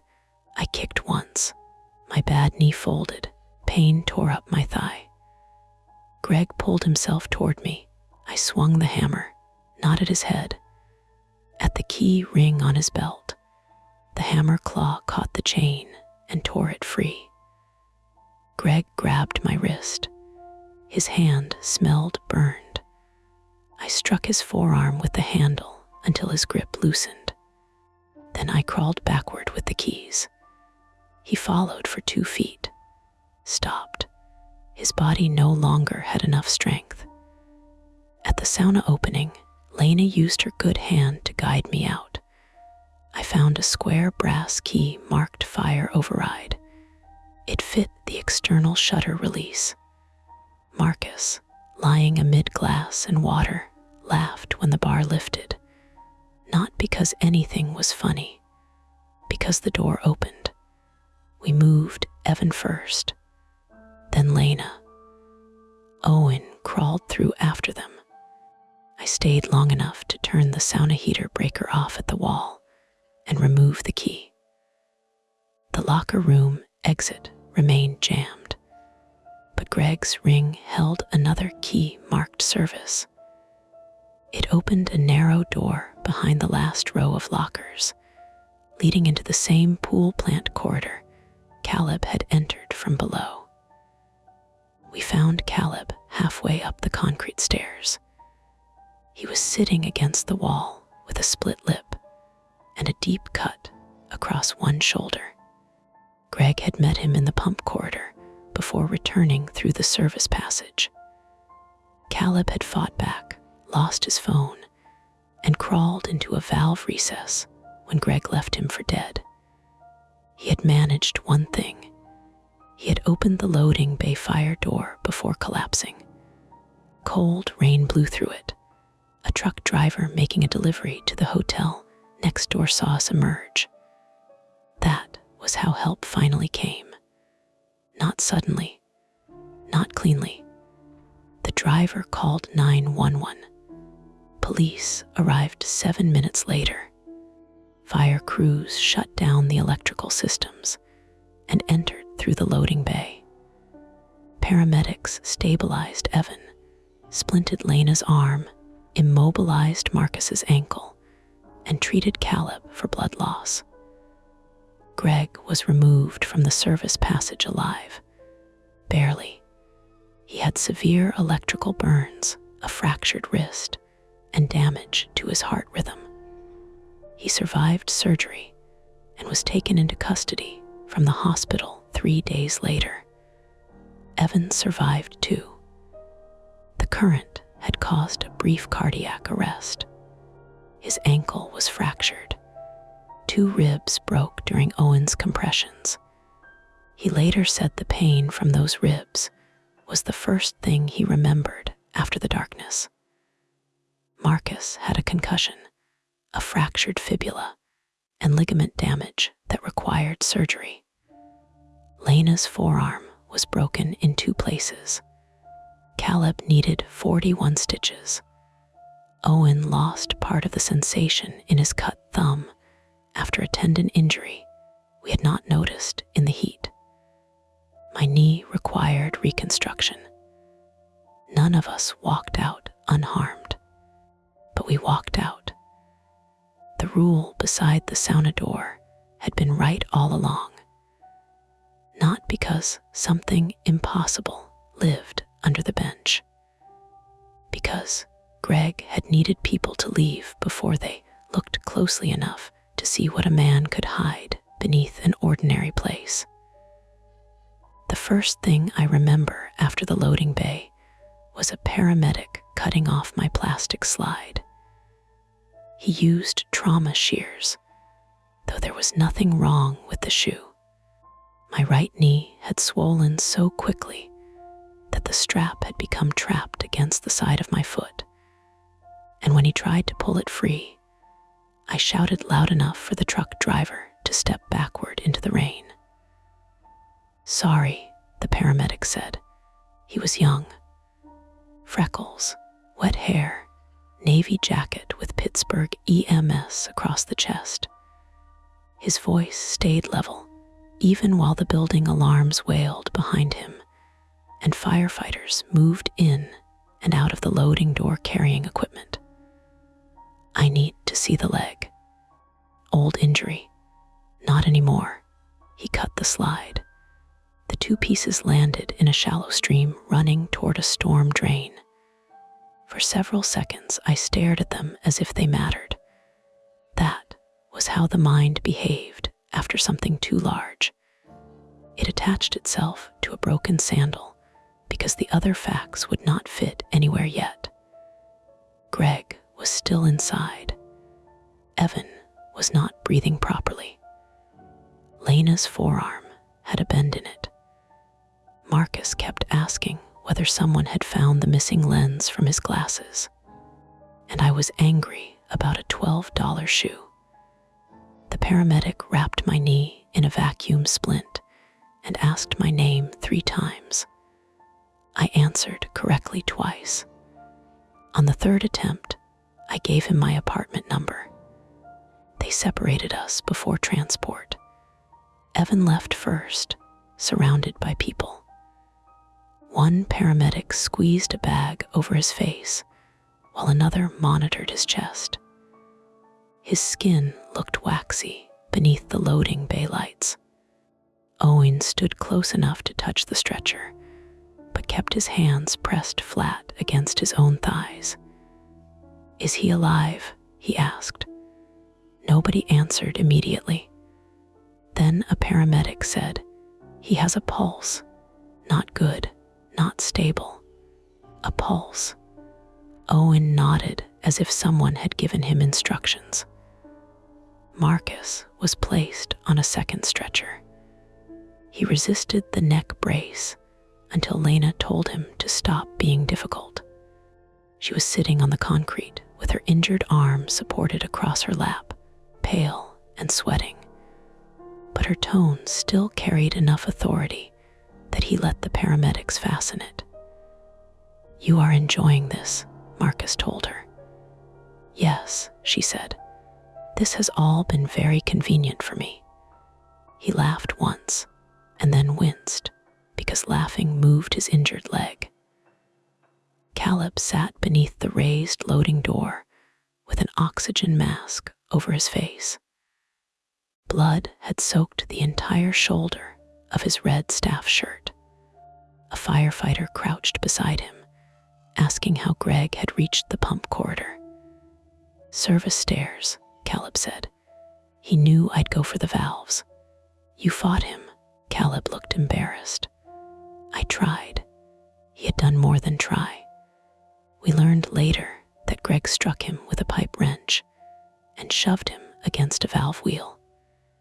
Caleb still managed to pull the loading bay release before crawling into the recess behind the circulation pumps. That open fire door was the only reason the truck driver heard us. Caleb never called it brave. He described it as pulling the wrong handle while trying not to fall down. That was consistent with him. Even afterward, He behaved as though survival had been a workplace error someone might write him up for. Police officers arrived before my ambulance left. Uniforms at first, then detectives in plain clothes. They tried to ask questions beside the loading dock, but the fire captain stopped them. "You can interview patients at the hospital," she said. One detective pointed toward the building. "We have an active crime scene. You also have 6 injured civilians. There were 7 if you counted Greg. At the time, nobody outside the building knew whether he would live. They took me to UPMC Mercy. The ambulance ceiling was close and white, divided into plastic panels that rattled at every pothole. The paramedic started an IV in my left arm. He asked whether I had lost consciousness. No. Any nausea? Yes. Headache? No. Chest pain? No. Do you know what day it is? Tuesday. It's Wednesday now. I looked toward the rear doors. The digital clock above them read 12:18 a.m.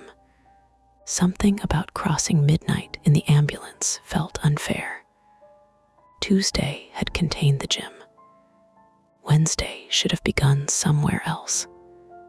At the hospital, they put me in a curtained bay between a man with abdominal pain and an elderly woman who kept trying to remove her pulse monitor. The ordinary suffering around me was strangely comforting. Nurses complained about a printer. Someone argued about parking validation. A television mounted near the ceiling played a late-night advertisement for cookware with the sound off. I wanted the world to stop and acknowledge what had happened.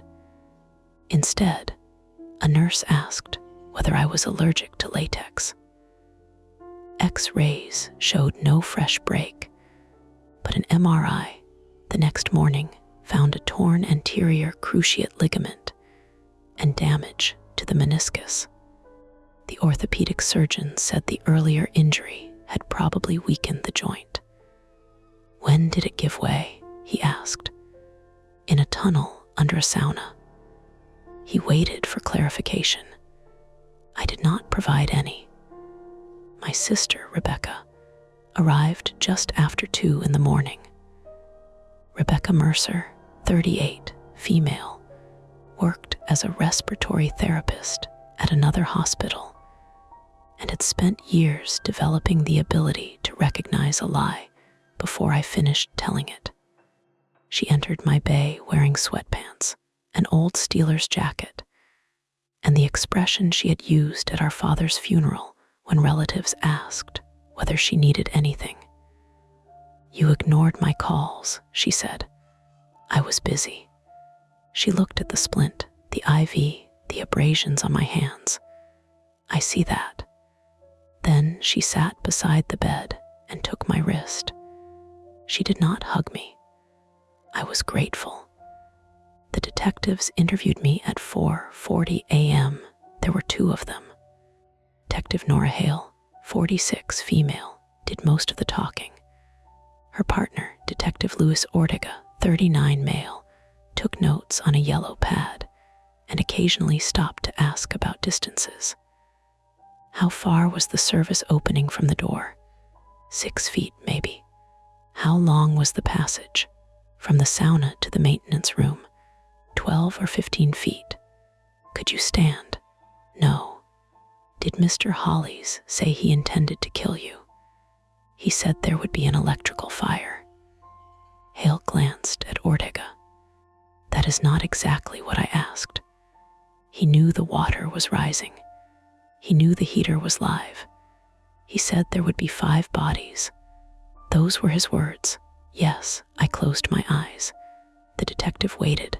6, I said. Excuse me, he said 5, but there were 6 of us besides him. Daniel, Lena, Owen, Marcus, Caleb, Evan. You are Daniel. I know. Rebecca leaned forward. He hasn't slept. Detective Hale studied me. Who do you think Hollies was excluding? I don't know. At first, I assumed I had miscounted. Heat, panic, concussion symptoms, even without a direct head injury. Later, when I read the transcript of my statement, that sentence bothered me again. 5. Maybe Greg did not expect Caleb to return from the basement. Maybe he had already counted him as dead. Or maybe one of us was never meant to be there.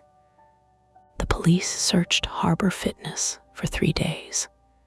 They found stolen property in the service corridor, the pool plant room, Greg's truck, a rented storage unit in West Mifflin, and a locked cabinet in his apartment. Some of it had been missing for nearly 4 years. Phones were wiped and sold for parts. Watches and jewelry went through pawn shops under false identification. Cash disappeared. Car keys were copied before being returned, allowing Greg to enter vehicles in the garage days later. He had collected photographs of driver's licenses and credit cards. There were notebooks containing locker numbers, membership schedules, and descriptions of people who tended to shower late. My name was in one of them. D. Mercer, 2's Fry. Stays late, right knee.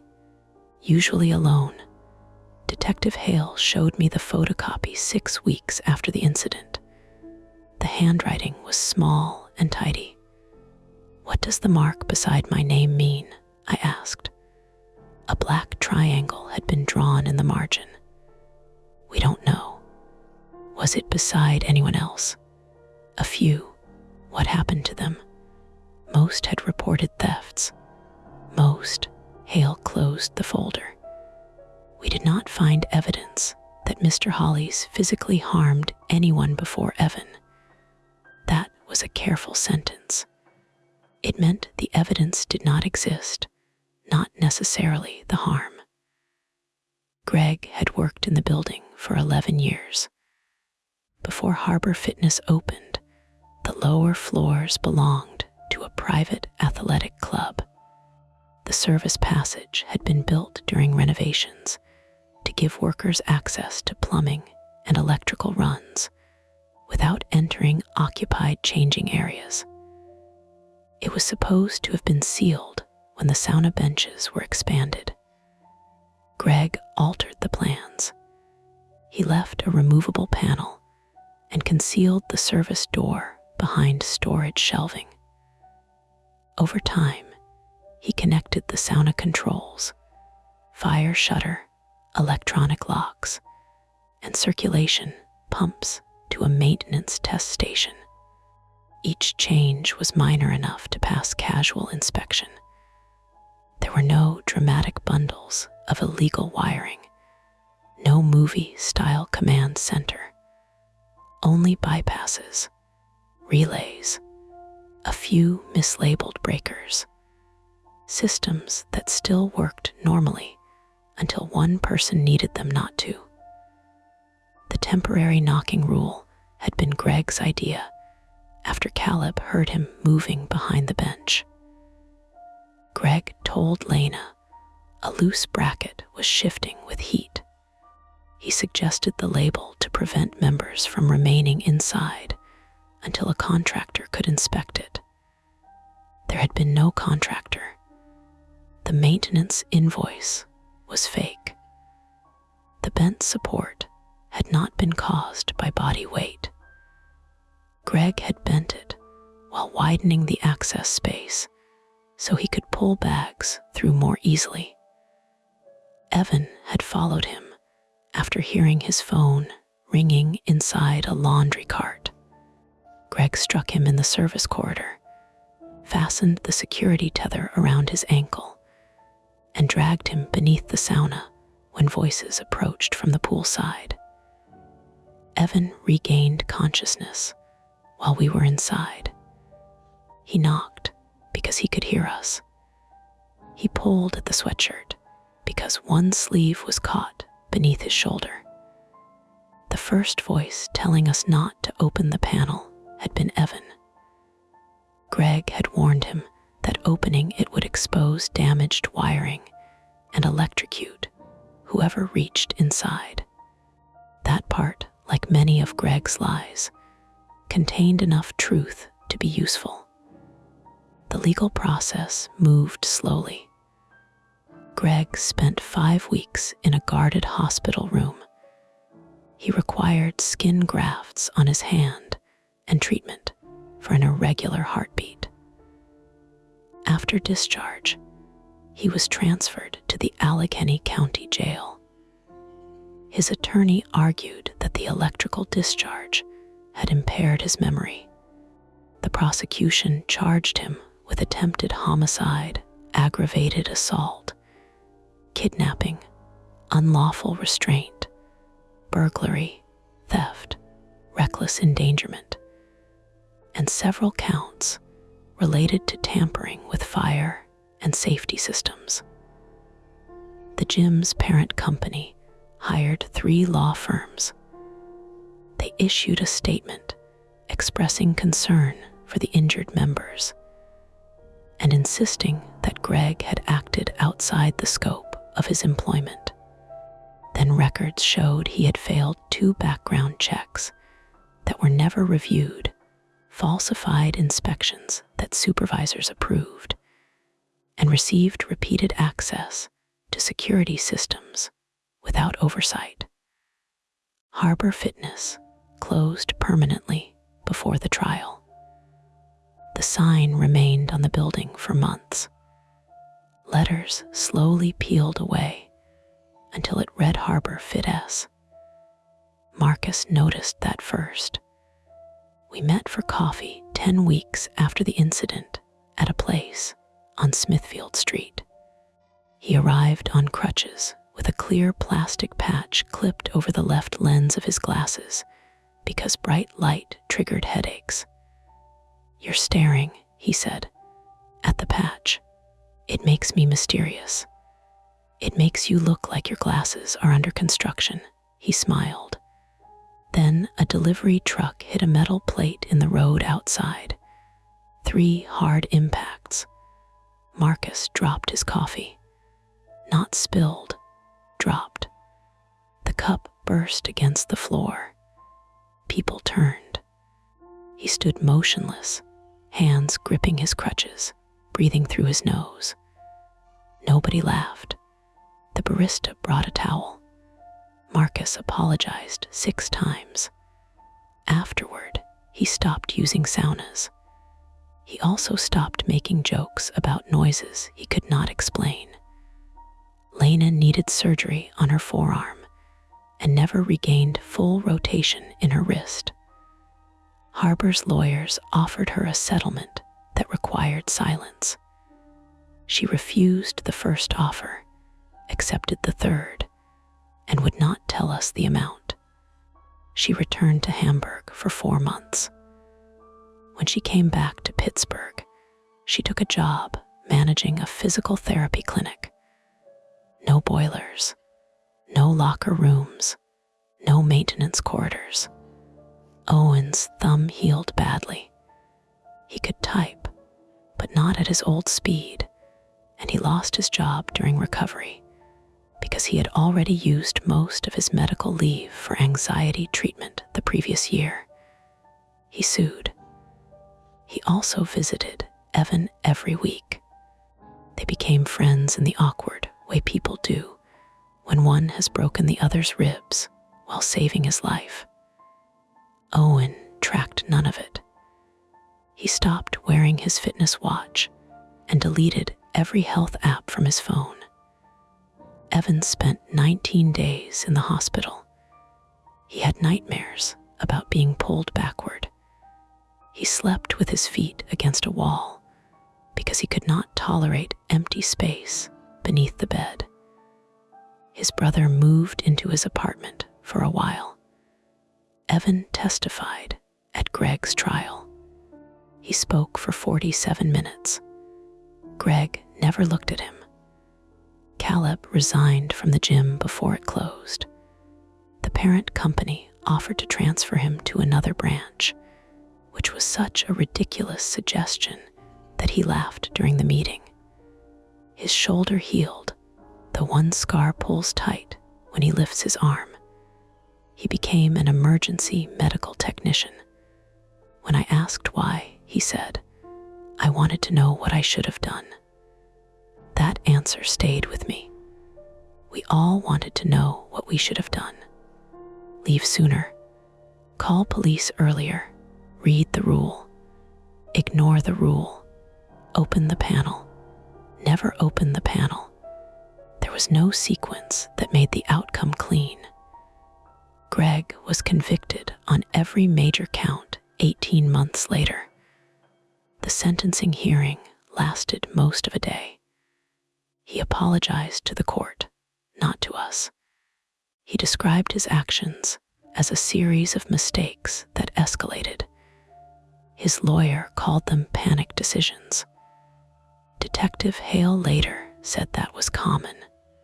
People preferred escalation because it made deliberate acts sound accidental, as if each choice had rolled downhill on its own. Greg received a sentence that would likely keep him in prison for the rest of his life. I expected relief. What I felt was fatigue. By then, I had undergone knee surgery, 6 months of physical therapy, and a second procedure to remove scar tissue. Rebecca stayed with me for the first 2 weeks.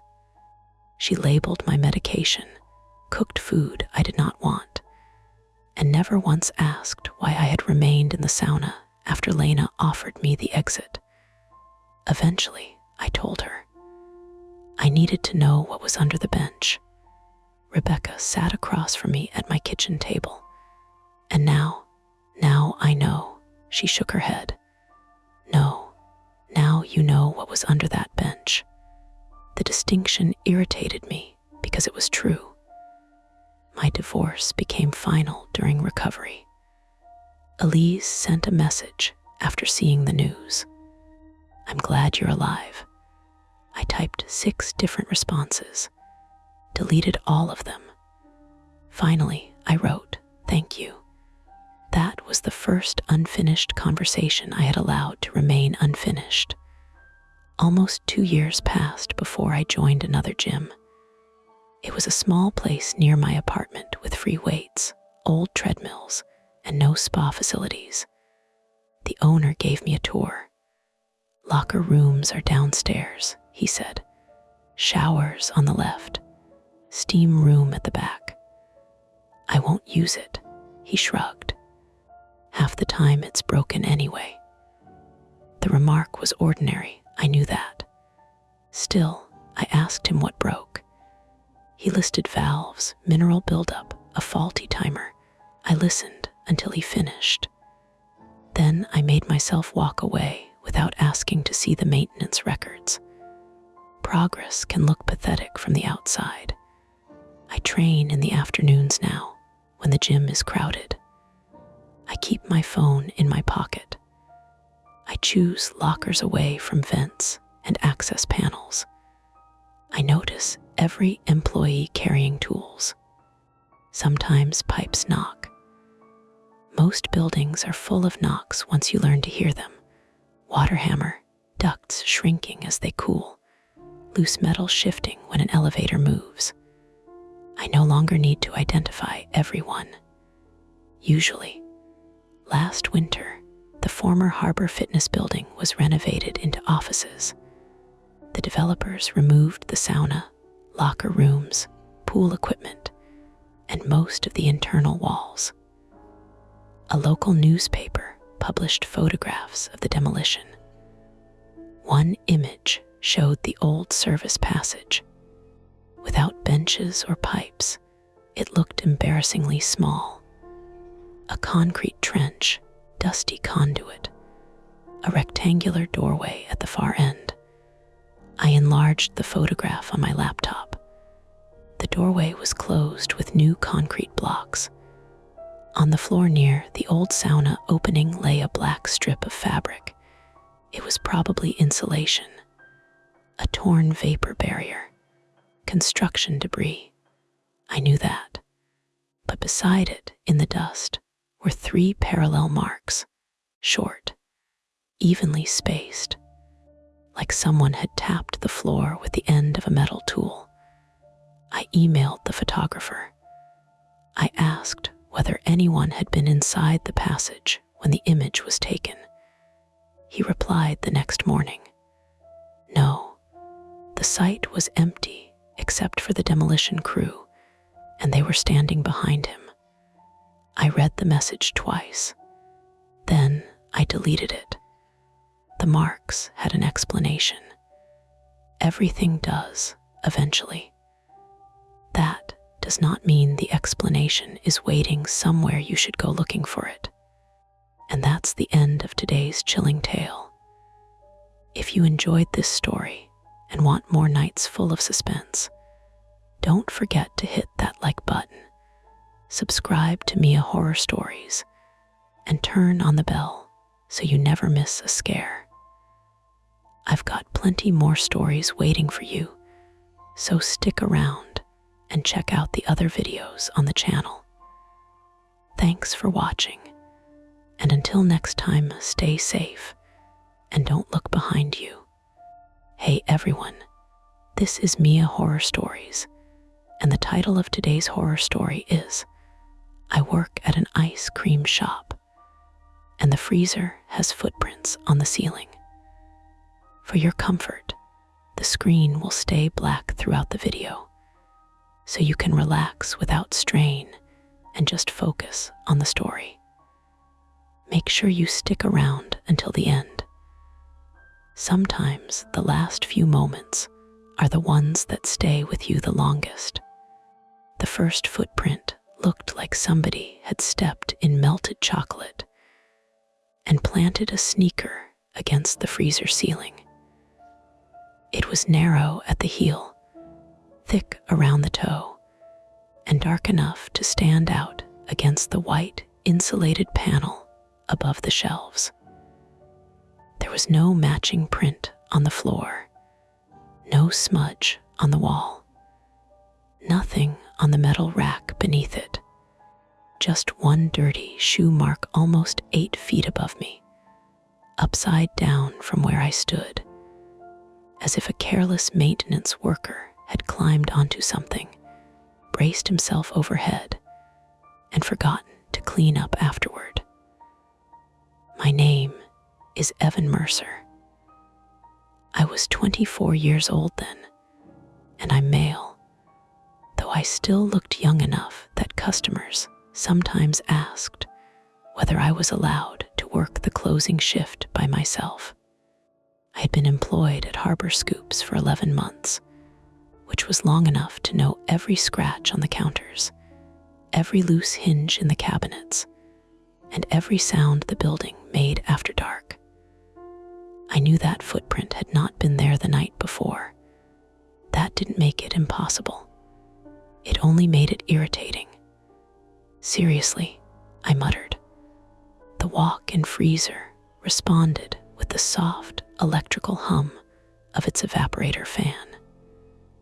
Cold air blew across the tops of my ears and slipped down the back of my shirt. The place smelled like cardboard, vanilla concentrate, and the bitter chemical trace of sanitizer. Somewhere behind the stacked tubs, ice clicked inside a drain pipe. It was 8:12 on a Thursday morning in late September, and I was trying to count inventory before the shop opened.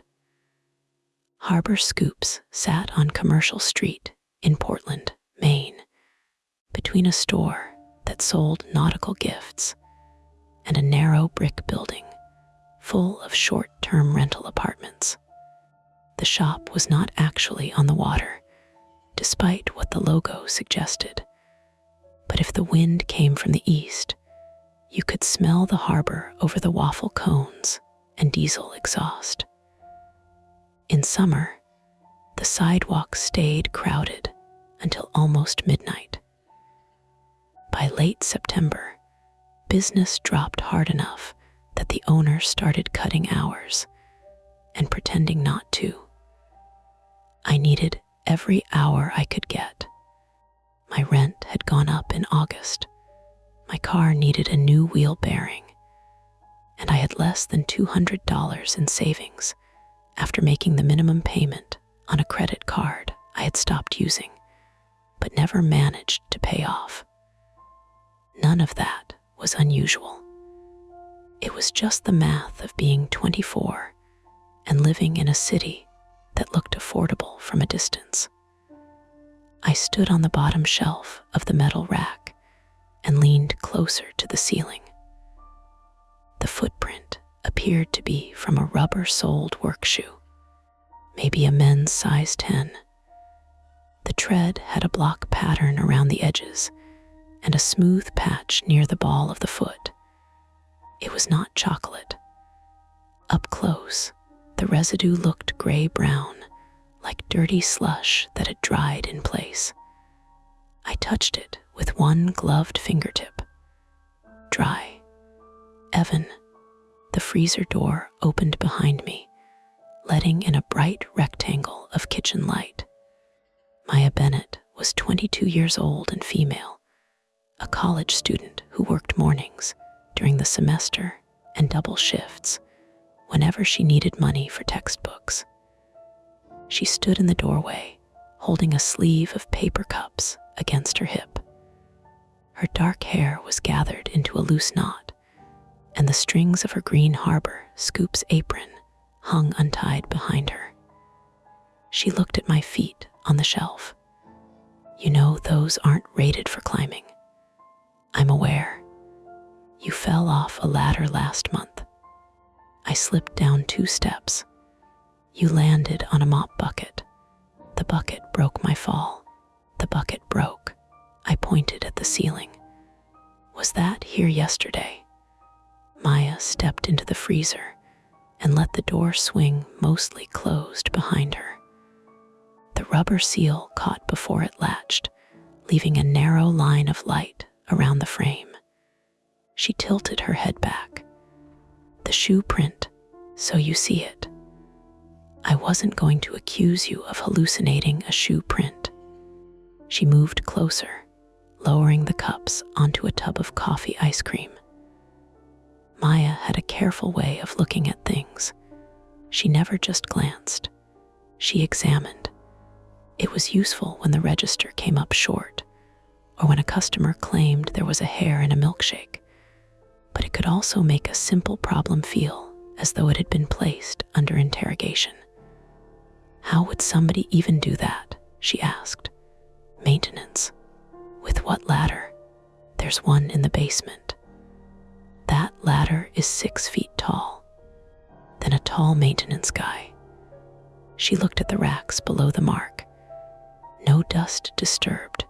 No scrape on the shelf. Maybe they moved it. Who's they? I don't know, Maya. The freezer people. Her mouth shifted slightly. Not a smile. More like she was deciding whether the explanation deserved one. I climbed down. The shelf flexed under my weight with a metal pop that made both of us look toward the back wall. The fan continued turning. Plastic lids creaked as the cold tightened them around the tubs. Maya picked up the cups again. You should take a picture before you wipe it off. Why? Because Mark will say we made it. Why would we make a footprint on the ceiling? Why did Liam put googly eyes on the security camera? That was funny. It was funny for 6 minutes. Then Mark made him scrape the adhesive off with a gift card. I took out my phone. The camera struggled in the freezer's fluorescent light. Thin, dark bars moved across the screen until I tapped the ceiling to adjust the exposure. The footprint sharpened into view. There were actually 2 marks. The first was complete. The second, about 18 inches farther back, showed only the outer edge of a sole. A partial crescent of dirt above the ceiling mounted fan housing. I had missed it from the floor. Maya saw it at the same time. "Oh," she said. That was the first moment the freezer felt smaller. Not frightening, not yet, just physically cramped in a way it had not felt 5 seconds earlier. The racks seemed too close to my shoulders. The motor sounded louder because we had both stopped talking. I raised my phone and took another photo.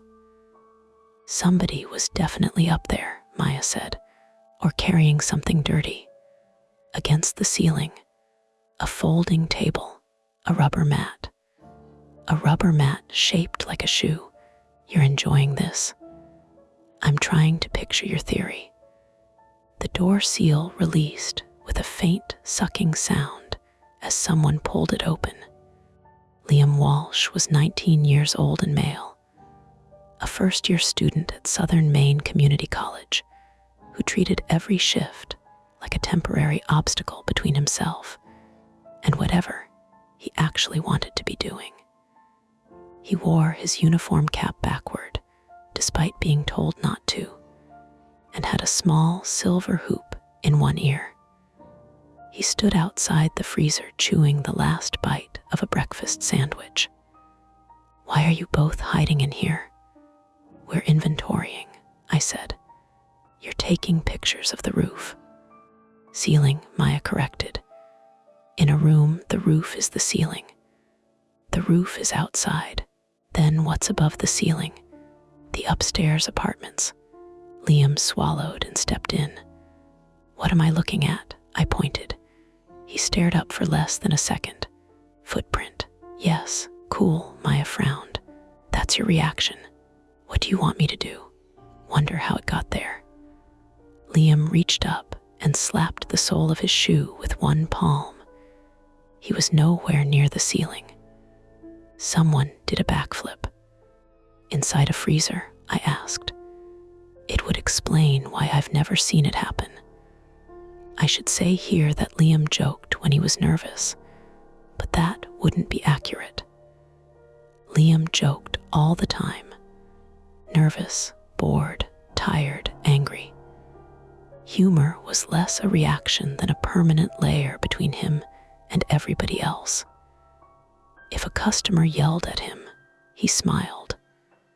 If Mark threatened to fire him, he made a face after Mark turned away. Once, when a glass jar shattered near his hand and cut him deeply enough to require 6 stitches, he held up the bleeding finger and asked whether workers' compensation covered emotional damage. He did look at the footprint again, though, for longer this time. "Maybe someone climbed through the ceiling," he said. Maya looked above the freezer fan. "There isn't an access panel. Not anymore. Don't start." "I'm not starting anything. I'm saying maybe a guy lives in the ductwork. Ducts are 6 inches wide. A narrow guy." I pushed past him and left the freezer. "We open in 40 minutes.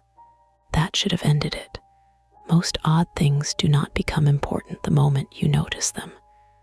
They become part of the background first.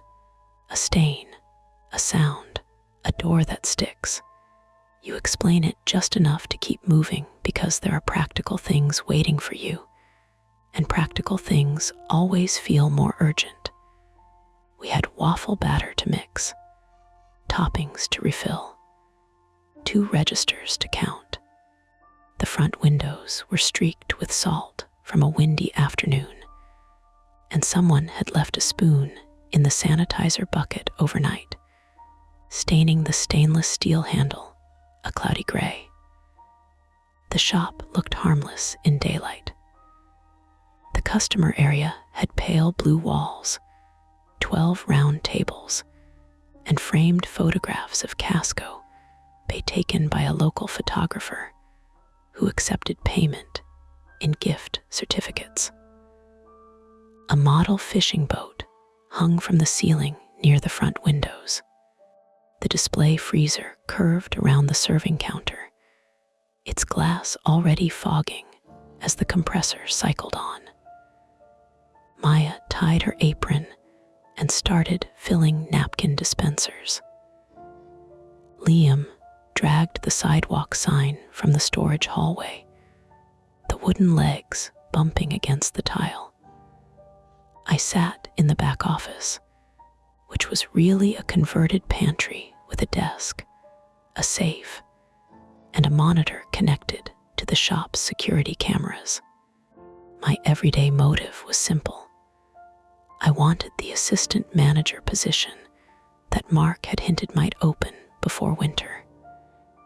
It paid $2 more per hour and came with enough scheduled time that I would not have to keep refreshing the employee app every Sunday night, wondering whether I could cover rent. The problem was that I hated confrontation, not normal disagreement. I could tell a teenager to stop throwing napkins. I could explain to an irritated tourist that we were out of pistachio. But when someone got genuinely angry, voice raised, shoulders forward, the little spray of spit that comes with certain consonants, my thoughts separated from my body. I smiled when I should not have smiled. I apologized too fast. Later, usually in bed, I replayed the scene and invented firmer versions of myself. Assistant managers were supposed to handle problems. I was trying to become the kind of person who could. The office monitor showed 4 camera feeds: front counter, dining area, back kitchen, rear exit. The freezer had no camera inside it. I clicked through the recorded footage from the previous night. At 10:37 p.m., I could see myself mopping the kitchen while Maya wiped the milkshake machine. At 10:51, we carried trash out through the rear door. At 10:56, I set the alarm. At 10:58, the video switched to infrared after the lights went off, turning the kitchen into a grainy gray box. I fast-forwarded. Nothing moved except the timestamp. At 2:14 a.m., the kitchen camera flickered. One frame went black, then another. The image returned with the clock reading 2:19, 5 minutes missing. I leaned toward the monitor. The shop's camera system was cheap. It skipped sometimes when the internet went down, although the recordings were stored locally. Mark blamed firmware. The installer blamed the router. Usually, the gaps lasted a few seconds. I checked the other feeds. All 4 went dark at exactly 2:14. All returned at 2:19. The rear door sensor log showed no opening. The alarm history showed no disarm code. The motion detector had not triggered. That was reassuring in a way. If somebody had entered through a door, the system should have recorded something. More likely, the cameras had rebooted. I told myself the footprints and the 5-minute gap were unrelated. Then the office door opened sharply enough to strike the wall. Mark Ellison was 46 years old and male, the owner of Harbor Scoops, though he preferred calling himself the general manager because he thought owner sounded as though he spent his days collecting money. He wore a navy quarter zip with the shop logo and carried a cardboard tray of coffees. He was a broad man with thinning blonde hair and a pink scar through one eyebrow from a bicycle accident. "Why aren't the front lights on?" he asked. "We've got 25 minutes. They should be on 30 minutes before opening." "You told us 20. I said at least 20. He put the coffees down, noticed the security footage on the monitor, and sighed. "What happened? Probably nothing." "Then why are you watching last night?" I showed him the photo on my phone. Mark held the screen farther away from his face. What is that? A footprint in the walk-in. On the ceiling, I added when he kept staring. He looked at me, then walked out without taking his coffee. We followed him into the freezer. Mark examined both marks. He touched the complete print, rubbed the residue between his fingers, and smelled it. Grease, he said. From what? Maya asked from the doorway. Boot. Yes, but how did a boot get on the ceiling? Mark crouched and inspected the shelves. Contractor must have done it. What contractor? I asked. The refrigeration company was here Tuesday. They worked outside. They checked the condenser. The condenser is on the roof. He stood. Then they checked something in here too. You were here Tuesday, Maya said. Mark looked at her. Maya busied herself with the cup sleeve, although there was nothing left to adjust. Mark wiped his hand on his pants. Clean it before we open. I hesitated. It was a small hesitation, maybe half a second. Mark noticed anyway. Is there a problem? The cameras went offline for 5 minutes last night. They do that. Usually not all 4. They're all connected to the same recorder. Alarm stayed armed. So nothing. I'm just telling you. Mark breathed through his nose. The freezer air made the skin around his eyes look dry and pale. We have a health inspection sometime next month, he said. I don't want grease on the ceiling, and I don't want employees turning normal maintenance issues into stories. Liam appeared behind Maya. What kind of stories? No kind, Mark said. Liam looked at me. Ceiling man, Mark pointed toward the kitchen. Go turn on the front lights. Liam left without another joke. Mark shifted his attention back to me. You want more responsibility here, Evan? I felt the question land where he intended it to. Yes. Then handle small things before they become big things. He walked out. Maya waited until the freezer door settled closed behind him. He doesn't know how they got there, she said. He thinks it was maintenance. No, he wants us to say it was maintenance. That's not the same thing. It's close enough for him. I looked up at the prints again. Under the freezer light, the tread marks seemed darker than they had earlier. The complete one pointed toward the back wall. The partial one angled slightly left, toward the fan housing and the narrow strip of ceiling above it. Maya followed my eyes. There could be a reasonable explanation, she said. That's what I've been saying. But we should still check. Check what? The space above the walk-in. I laughed once. There isn't a space above the walk-in. There has to be. The freezer box doesn't go all the way to the upstairs floor. She was right.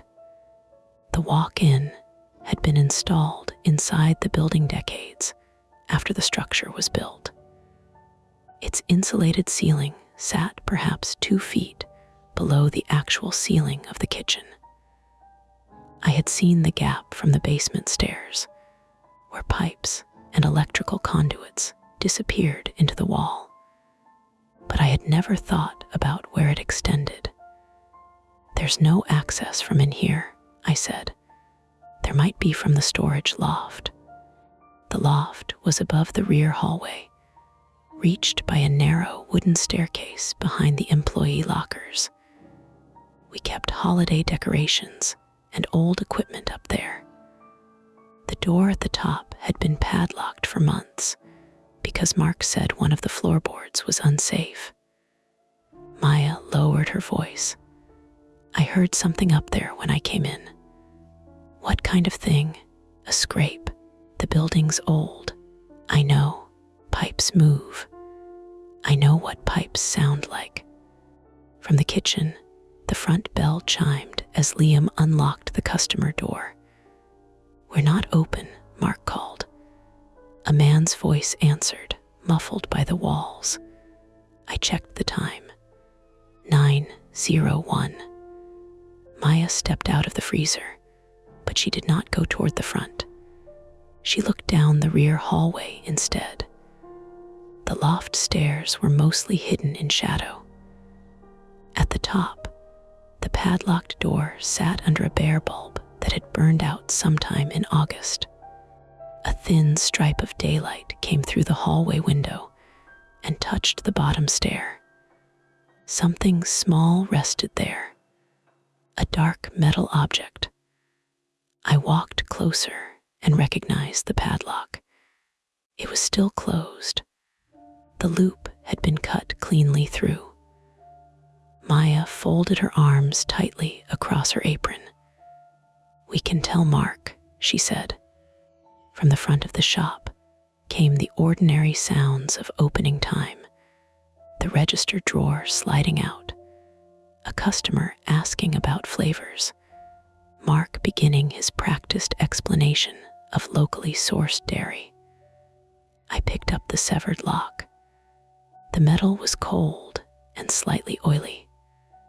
Above us, from the other side of the loft door, something made one slow, dragging sound across the floor.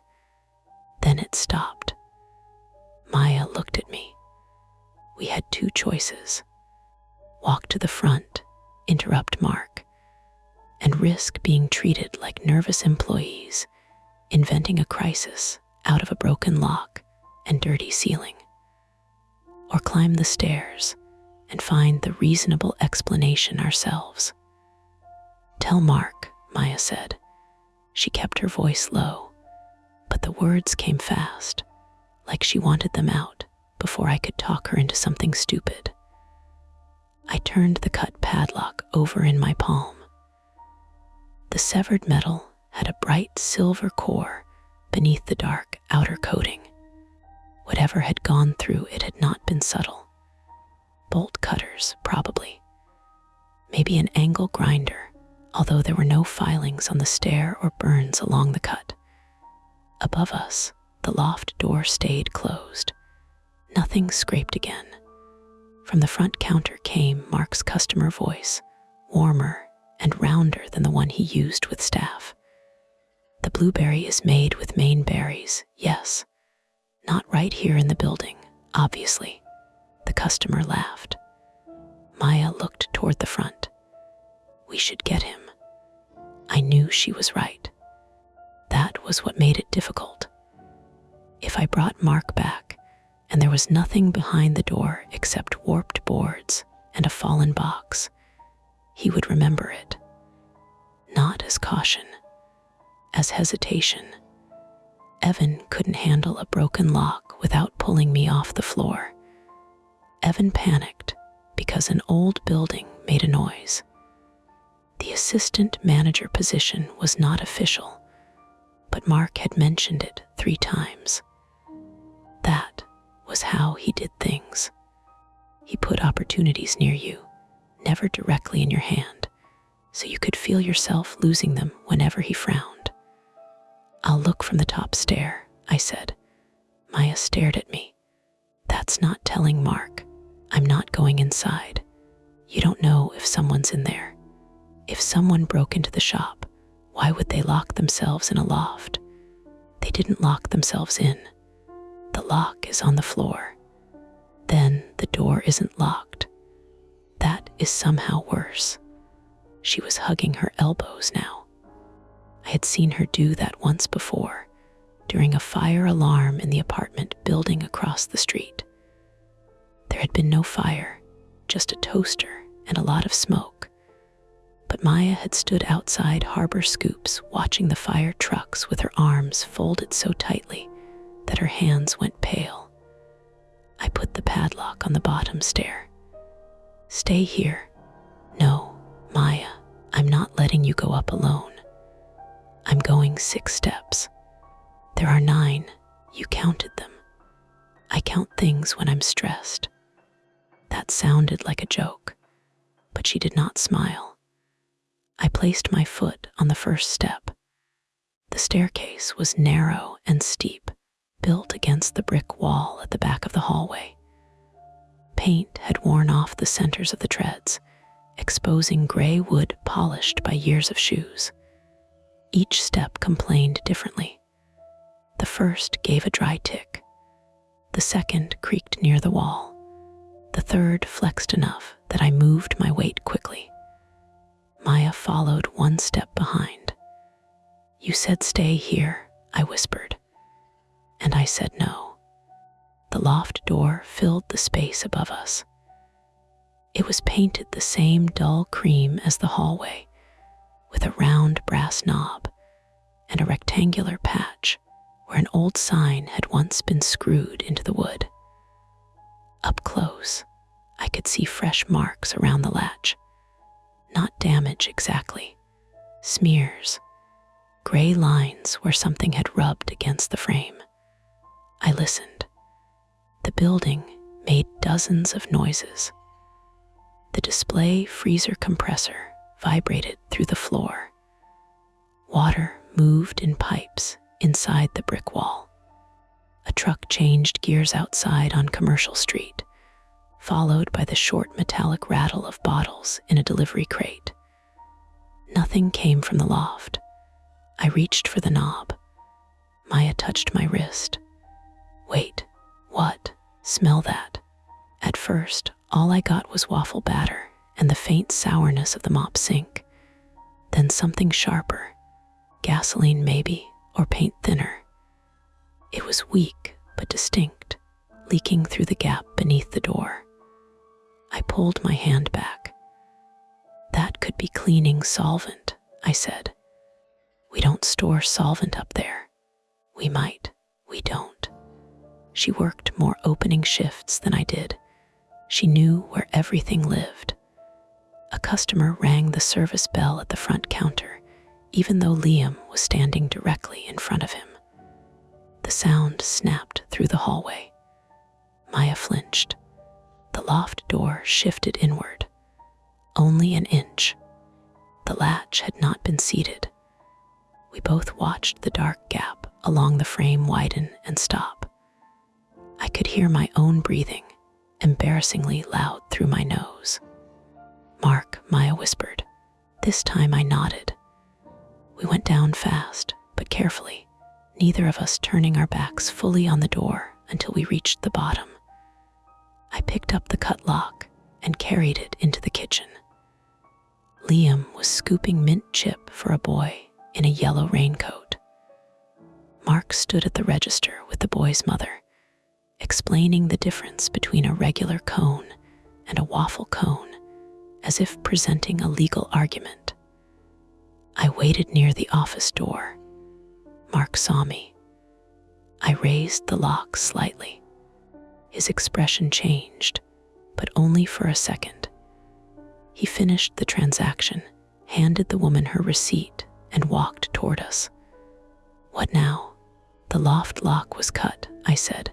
Maya added, "There's a chemical smell behind the door." Mark looked down at the padlock in my hand. "Where did you get that?" "Bottom of the stairs." His jaw tightened. "Come with me." He did not close the shop. He did not tell Liam anything.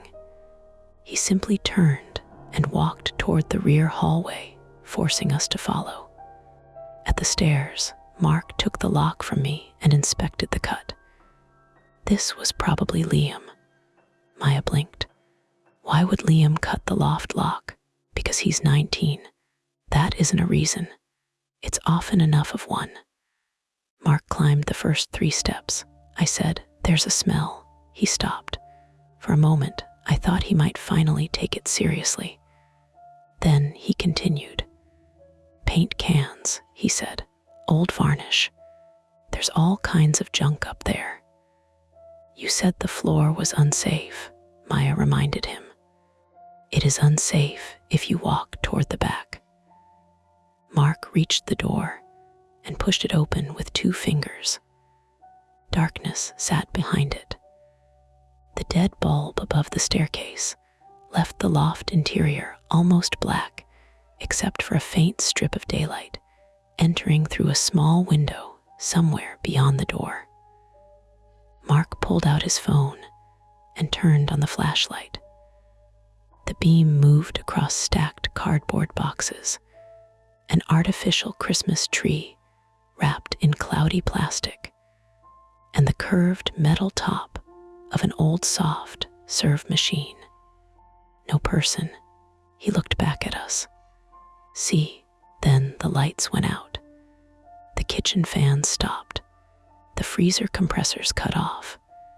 The music in the customer area died halfway through a chorus. For 1 second, the whole shop seemed to inhale. Then the emergency lights came on. 2 battery-powered fixtures glowed above the front and rear exits, tinting the hallway a weak amber. From the customer area came a child's voice asking what happened. Liam called, "Power's out." Mark swore under his breath and descended the stairs. The power failed sometimes on Commercial Street, especially during storms, but the sky outside had been clear all morning. No wind, no rain. The traffic signals visible through the front windows were still working. I checked the neighboring gift shop. Its lights were on. "Our breaker tripped," I said. Mark walked into the office and opened the electrical panel beside the safe. Maya and I crowded behind him. The main breaker had flipped. Mark reset it. The switch snapped back immediately with a hard mechanical crack. "Don't do it again," Maya said. Mark glanced at her. "I know how a breaker works. A repeated trip can mean a short." "I know." He touched the switch anyway, then stopped before applying pressure. The walk-in freezer alarm began beeping. It was not loud. Just one electronic chirp every 5 seconds from a small temperature monitor mounted near the kitchen door. Under normal conditions, the freezer stayed between -5 and 5 degrees Fahrenheit. If the internal temperature rose above 10, the alarm activated. The display read 12. "That's too fast," I said. The power had been off less than a minute. Mark stepped toward the freezer. "Sensor error." He opened the door. A wall of cold air spilled across the tile, carrying a stronger version of the chemical smell from upstairs. Maya covered her nose. "That's not paint." The freezer light was off, but Mark's phone illuminated the nearest racks. A thin haze hovered near the ceiling fan. Not smoke, more like mist. The temperature display climbed from 12 to 13. "Close the door," I said. Mark ignored me and stepped inside. I caught his sleeve. He turned sharply. "What? We don't know what that is." "It's refrigerant." The word landed badly. Commercial freezers did not use the same systems as household refrigerators. I did not know the specifics, but I knew refrigerant leaks could displace oxygen in enclosed spaces. Some could cause dizziness, frostbite, heart problems at high concentrations. The sharper smell did not fit what I remembered from safety training, but that training had been a 10-minute online video I watched while eating cereal. Maya said, "We need to evacuate." Mark looked toward the front, where 3 customers now stood near the display case. "We need to determine whether there's actually a leak. The breaker is tripping and the freezer alarm is going off. The alarm may be linked to the power failure. The temperature was already high. It was not high when you did inventory." I didn't check the display. Mark rubbed his forehead. "Nobody panic." Nobody had been panicking until he said that. Liam had come into the kitchen. "What's happening?" "Take the customers outside," Maya said. Mark spoke over her. "Tell them we're having a brief electrical issue." Liam looked from Mark to the dark freezer. "Are we?" "Move them outside," I said. My voice came out firmer than I expected. Mark looked at me. There it was. The confrontation I was always afraid of. His shoulders squared slightly. His mouth pressed flat. I felt the familiar blankness beginning behind my eyes, that detached sensation where every possible sentence seemed both too aggressive and too weak. The freezer alarm chirped again. 15 degrees. I focused on that. We need everyone outside until we know the air is safe, I said. Mark's nostrils widened. The air is fine. You don't know that, neither do you. Exactly. Maya stepped beside me. We should call the fire department. Mark laughed once, without humor. For a tripped breaker, for a possible refrigerant leak. You call the fire department and they shut us down. If there's a leak, we should be shut down. The customer bell rang from the front again. Liam muttered, I hate that thing. Then he walked out and began guiding the customers toward the entrance. Mark moved after him. Tell them 10 minutes. Don't say leak. The argument could have gone on, but Maya's phone started vibrating. She looked at the screen. It's the temperature system. The freezer monitor sent automated alerts to a management app installed on Mark's phone, and for some reason, Maya's. She had helped set it up after Mark forgot his password. She opened the notification. High temperature in walk-in freezer. 20 degrees. Mark checked the wall display. It's still read 15. That doesn't match, I said. The app may update faster, Maya said. A second alert appeared, then a third. 25 degrees, 32. The numbers were rising impossibly fast. Mark took the phone from her and stared at it. The sensor's broken. Or it's reading something else, Maya said. Like what? She did not answer. From inside the freezer came a metallic banging sound. 3 quick hits. Pause. Then 2 more. Liam returned from the front. Customers are outside. The banging came again. It was not from the ceiling. It sounded lower, near the back wall, behind the racks. Mark raised his phone flashlight. Compressor line, he said. The compressor's off, I replied. He walked toward the freezer. This time I stepped in front of him. It was not brave. My legs felt loose, and I could hear the pulse in my ears. But I stayed there. No one goes in until the air is checked. Mark's eyes narrowed. You work for me. I know. Move. Behind him, Maya said. Evan's right. Mark turned on her. Nobody asked you. That was the mistake. Maya's fear looked different from mine. She did not freeze when people got angry. She became precise. You have a possible electrical short, a possible chemical or refrigerant leak, a sealed space with an unexplained temperature alarm, and a cut lock upstairs, she said. Your employees reported all of it.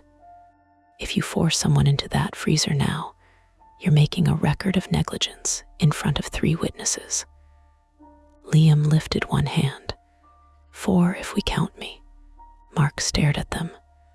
The temperature alarm chirped faster. The display now read 18. Maya took her phone back and dialed 911. Mark reached for it. She stepped away. Don't. He stopped.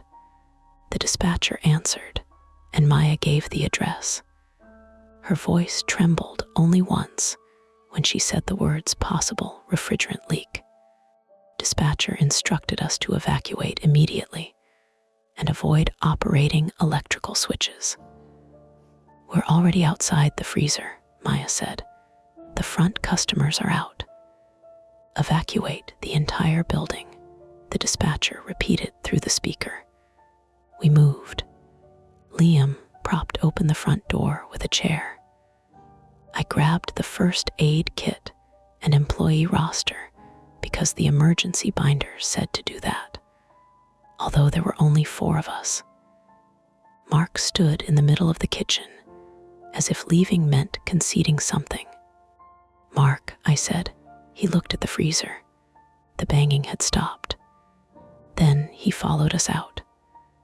On the sidewalk, the morning continued as if nothing had happened. A delivery van idled at the curb. Gulls fought over a paper tray near a trash can. The woman with the child stood beside the nautical gift shop, filming the ice cream shop with her phone. The fire department arrived in 6 minutes. 2 engines pulled up without sirens, lights flashing against the brick storefronts. A Portland fire captain spoke to Maya first, then to Mark. Firefighters entered wearing air tanks and carrying gas meters.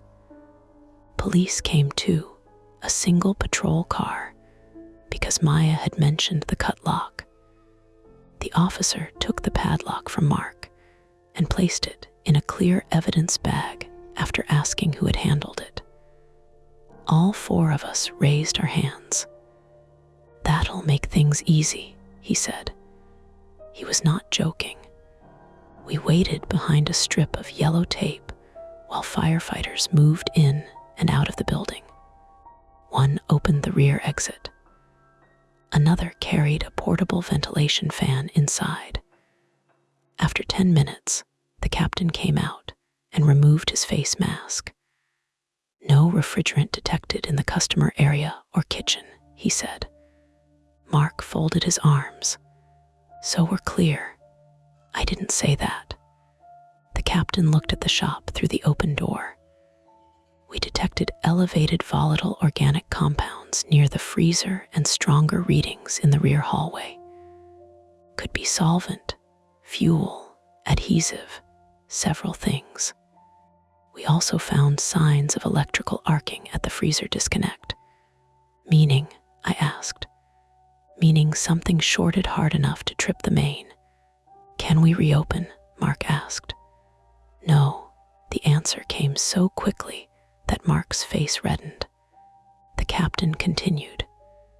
"Your refrigeration unit stays off until a licensed technician inspects it. The building inspector may need to look at the wiring. We also need access to the loft." Mark glanced at the police officer. The officer said, "Doors open, but the floor may be compromised." "It's always been weak," Mark said. "How weak?" "I don't know. Old boards." The captain called for a ladder from the truck so they would not have to climb the interior stairs. Then Maya touched my arm. "Evan." She was looking through the front window. The freezer door stood open inside the dark kitchen. Emergency light from the rear exit stretched across the tile and caught the lower shelves. Something pale lay on the floor just inside the walk-in. A hand. For half a second, that was what it looked like. A human hand with curled fingers. Then a firefighter crossed in front of it, and the shape shifted in the moving light. Not a hand, a work glove, white leather, stained dark at the fingertips. "I didn't see that earlier," Maya said. "Neither did I." The captain followed our gaze and spoke into his radio. A firefighter approached the freezer, crouched, and picked up the glove with a tool. There was something inside it, not a hand. Too small. He carried it out in a plastic evidence tray. The police officer peeled the glove open. A set of keys slid onto the tray. 3 ordinary silver keys and 1 black electronic fob. Mark leaned closer. His expression emptied. The officer noticed. "You recognize these?" Mark did not answer immediately. "Mr. Ellison," Mark pointed to the fob. "That opens the rear employee entrance." The officer looked toward the building. "How many copies exist?" 4. "Who has them?" "Me, Evan, Maya." And and the spare stays in the office safe. Liam said, "I don't get one."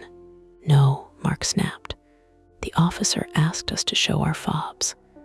Mine was clipped inside my backpack. Maya's was on her key ring." Mark pulled his from his pocket. 3 accounted for. The spare remained inside the safe, or should have. The officer and captain went back into the shop together. A few minutes later, the officer returned. "The safe is open," he said. Mark's face tightened. "That's impossible. The door's open. No visible damage. The code is private. Who knows it? Only me." The officer looked at each of us. From inside the building, someone shouted, not in fear, a command. "Back out. Everybody back out." The firefighters emerged through the front door quickly, one after another. The captain came last, pulling off a glove. "What happened?" the officer asked. The captain pointed upward. A dark line had appeared across the kitchen ceiling near the rear hallway, running from the loft toward the top of the walk-in freezer. Dust drifted from it in a fine stream. "The loft floor is failing," he said. "Something heavy is moving above the freezer."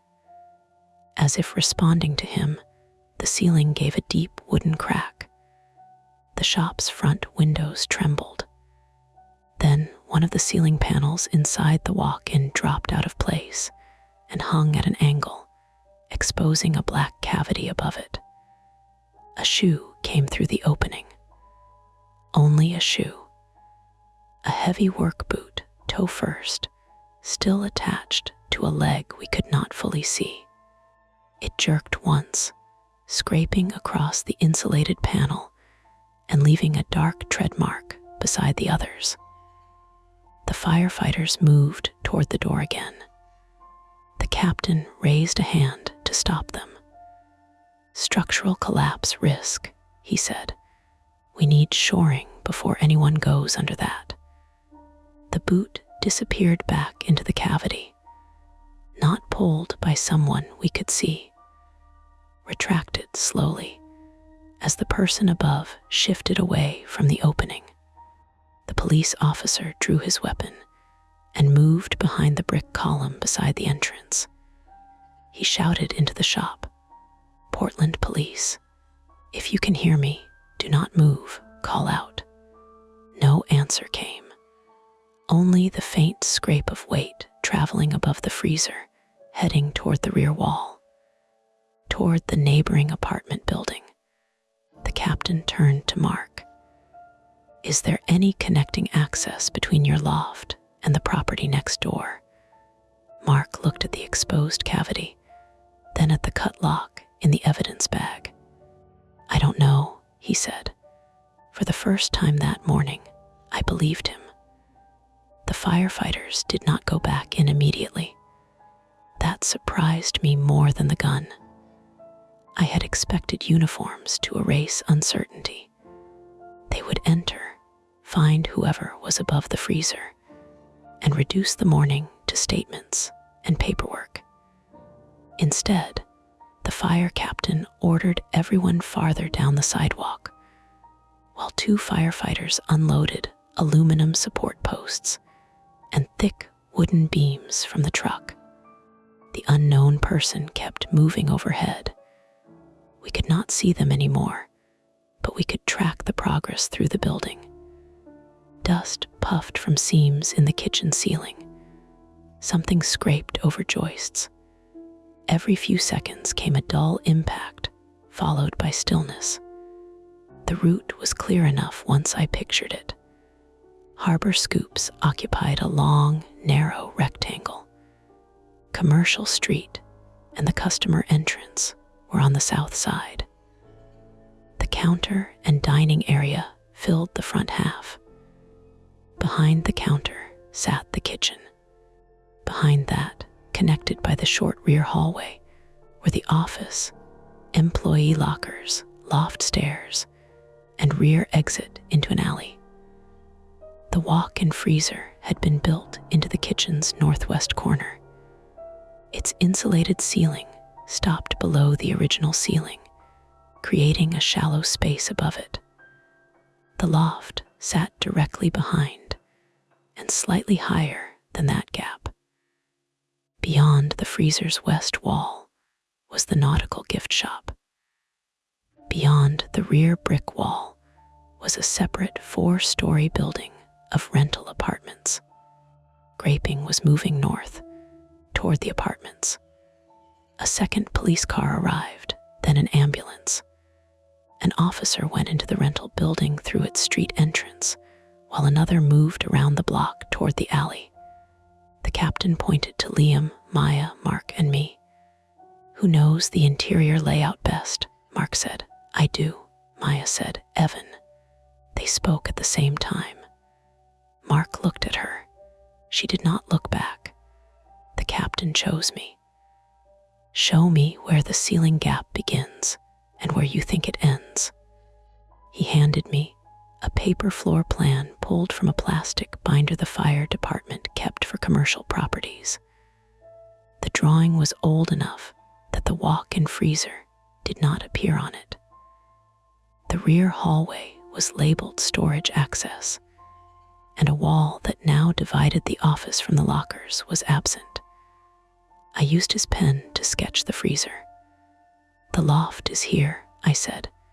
"The freezer starts about 4 feet in front of it. There's a gap over the top, maybe 2 feet high. You've seen inside. Only from the stairs. Pipes go into it. Could a person fit?" I thought of the boot coming through the ceiling. "Barely." The captain studied the page. "Where's the wall to the apartment building?" I drew a line behind the loft. Mark leaned over my shoulder. "There's no doorway." I didn't say there was. "You made the line look open." "It's a wall, Mark." "I know it's a wall." The captain lifted his head. "Enough." Mark stepped away. My stomach was tight from having eaten nothing since 6. Cold from the open shop mixed with the harbor wind and worked through my sweatshirt. Maya stood beside me, rubbing her palms together. The captain pointed to the alley. "First attempt is exterior access.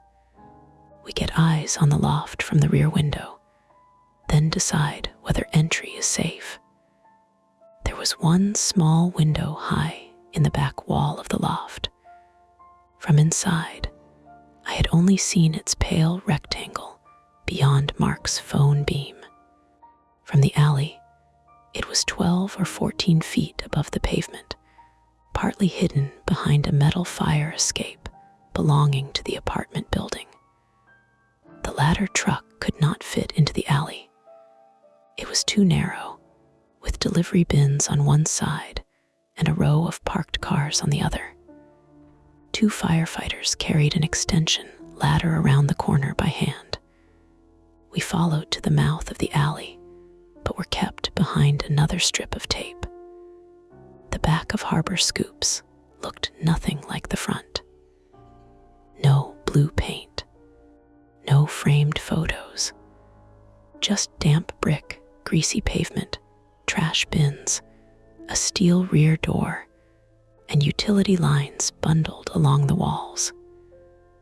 The apartment building rose on the right side, close enough that a person standing on its lowest fire escape landing could almost touch our roofline.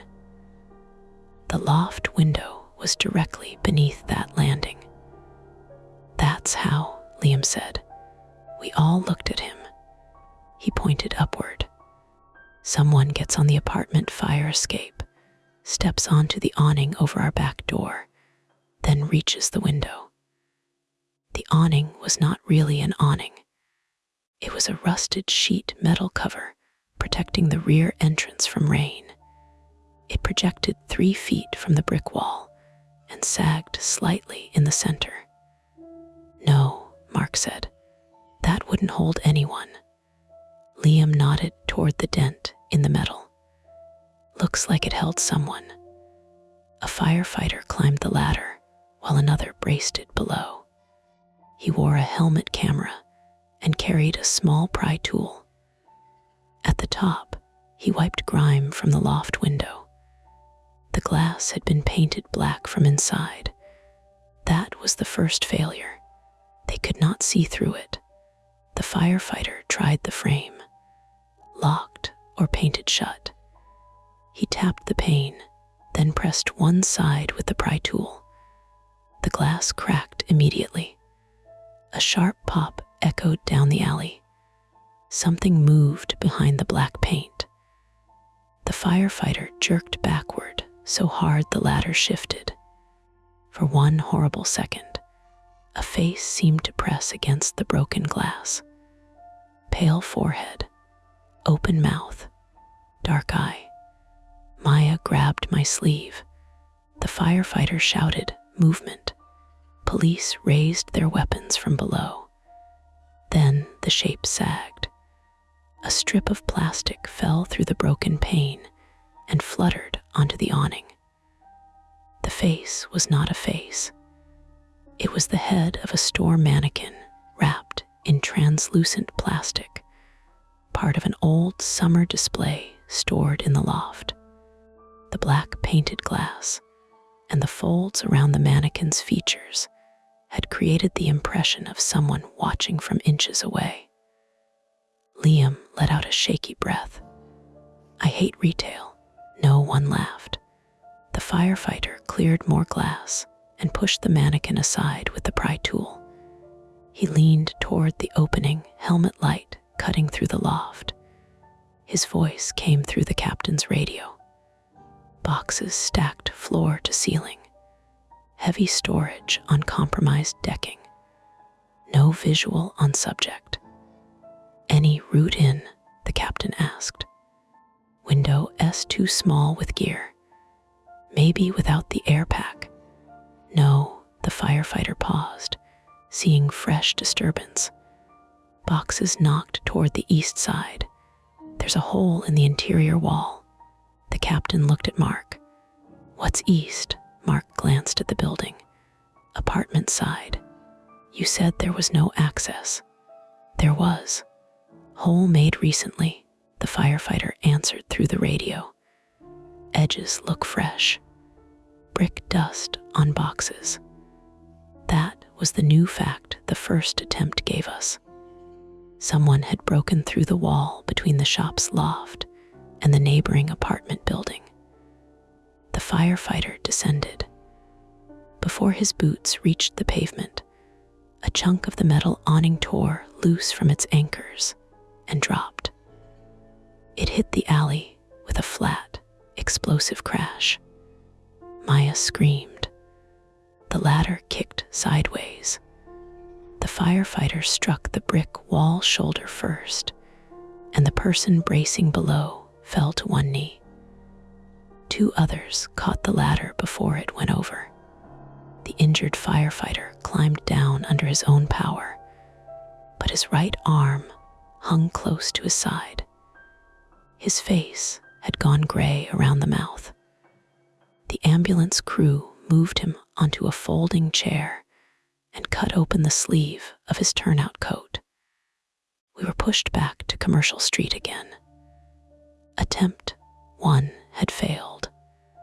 They had located the route, but no one could safely enter through the window, and the exterior approach had nearly injured a firefighter. The captain gathered with police beside the engine. I heard pieces of conversation. Apartment evacuation. 3rd floor rear unit. Shared masonry wall. Possible trespasser. Unknown chemical. The apartment building was cleared one floor at a time. Guests came out carrying phones, purses, jackets, and one small dog wrapped in a towel. A woman in slippers complained that she had an online meeting. A man with wet hair kept asking whether there was a fire. There was not. Not yet. The electrical short still worried the firefighters.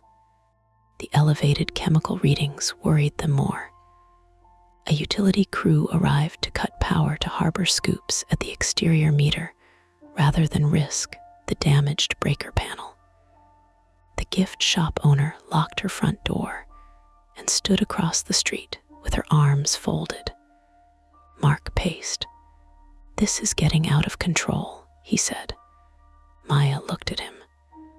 "It was out of control before the fire department arrived. You don't know that. The ceiling opened. That could have happened because they were moving around up there. Someone cut through a brick wall." Mark stopped pacing. "You think I did that? No one said you did. You keep looking at me like I did." "I'm looking at you because you're talking." Liam sat on the curb, elbows on his knees. Without his usual grin, he looked younger than 19. I asked him, "You okay?" "Yeah." His right leg was bouncing. "You don't look okay. I'm thinking." "About what?" He glanced toward Mark, then lowered his voice. "The rear fob." "What about it?" "I might have seen someone use it." Maya heard him. "When?" "Tuesday night." Mark turned. "What?" Liam stood slowly. He did not like being the center of serious attention. His shoulders pulled inward, and he shoved both hands into his apron pockets. "I was across the street after close," he said. "Why?" Mark asked. "Waiting for an Uber. You told me your brother picked you up. He was supposed to." "What did you see?" "A person in the alley. Employee." "I thought it was Evan." Everyone looked at me. "I wasn't here Tuesday," I said. Liam nodded. "I know that now." "Why did you think it was me?" "Same hoodie, gray, hood up. That describes half of Portland." They held something to the rear reader. The light changed and the door opened. Maya said, "What time?" "Maybe 11:15. "Did the alarm go off?" "No." "Did you see them come out?" "No." "My ride arrived." Mark took one step toward him. "Why didn't you tell me?" Liam's jaw tightened. "Because I thought it was Evan." "You just said you knew he wasn't working." "I checked the schedule later." "How much later?" "Yesterday." Mark threw up his hands. That was the second new fact. The stolen fob may have been used 2 nights before the footprints appeared. The police officer took Liam aside for a formal statement. I watched him answer questions, rubbing the silver hoop in his ear until the skin around it reddened. The second attempt began 20 minutes later. The apartment building manager produced master keys. Firefighters and police entered the rear 3rd floor unit, believed to share the wall with our loft. The unit was a short-term rental, empty since the previous afternoon. Its tenants had checked out early after complaining about construction noise in the wall. A tactical officer entered first. 2 firefighters followed with gas meters and thermal equipment. We watched from the street. The apartment windows faced Commercial Street, but the relevant room was at the rear, above the alley. We could not see inside. Updates came over the radio in short, flat phrases. Unit clear, chemical odor present, rear bedroom wall damaged, opening approximately 20 inches. The captain looked at the floor plan. The hole connected directly to the harbor scoop's loft. They had found the route. For a moment, it felt like the problem was about to end. Police would enter from the apartment side, catch whoever was hiding, and explain the lock, the glove, the fob, the camera gap, and the ceiling footprints. Then the radio crackled, opening blocked. With what? Metal cabinet shoved against it from the shop side. The old soft serve machine, I thought, or one of the storage racks. Can you move it? Negative, without entering the void. Floor beyond is unstable. The captain swore quietly. A second officer asked about accessing the loft from below. Shoring crew had placed support posts inside the kitchen, but only under the most damaged section near the freezer. The rear hallway ceiling remained uncertain, and the chemical readings were higher there. Still, they decided on a limited interior push.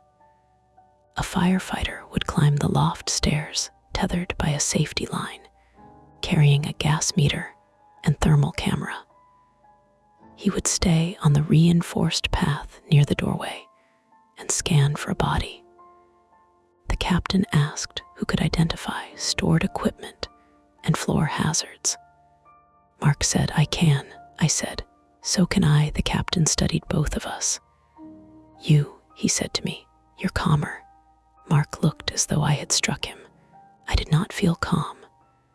My hands had started trembling from cold, hunger, and adrenaline.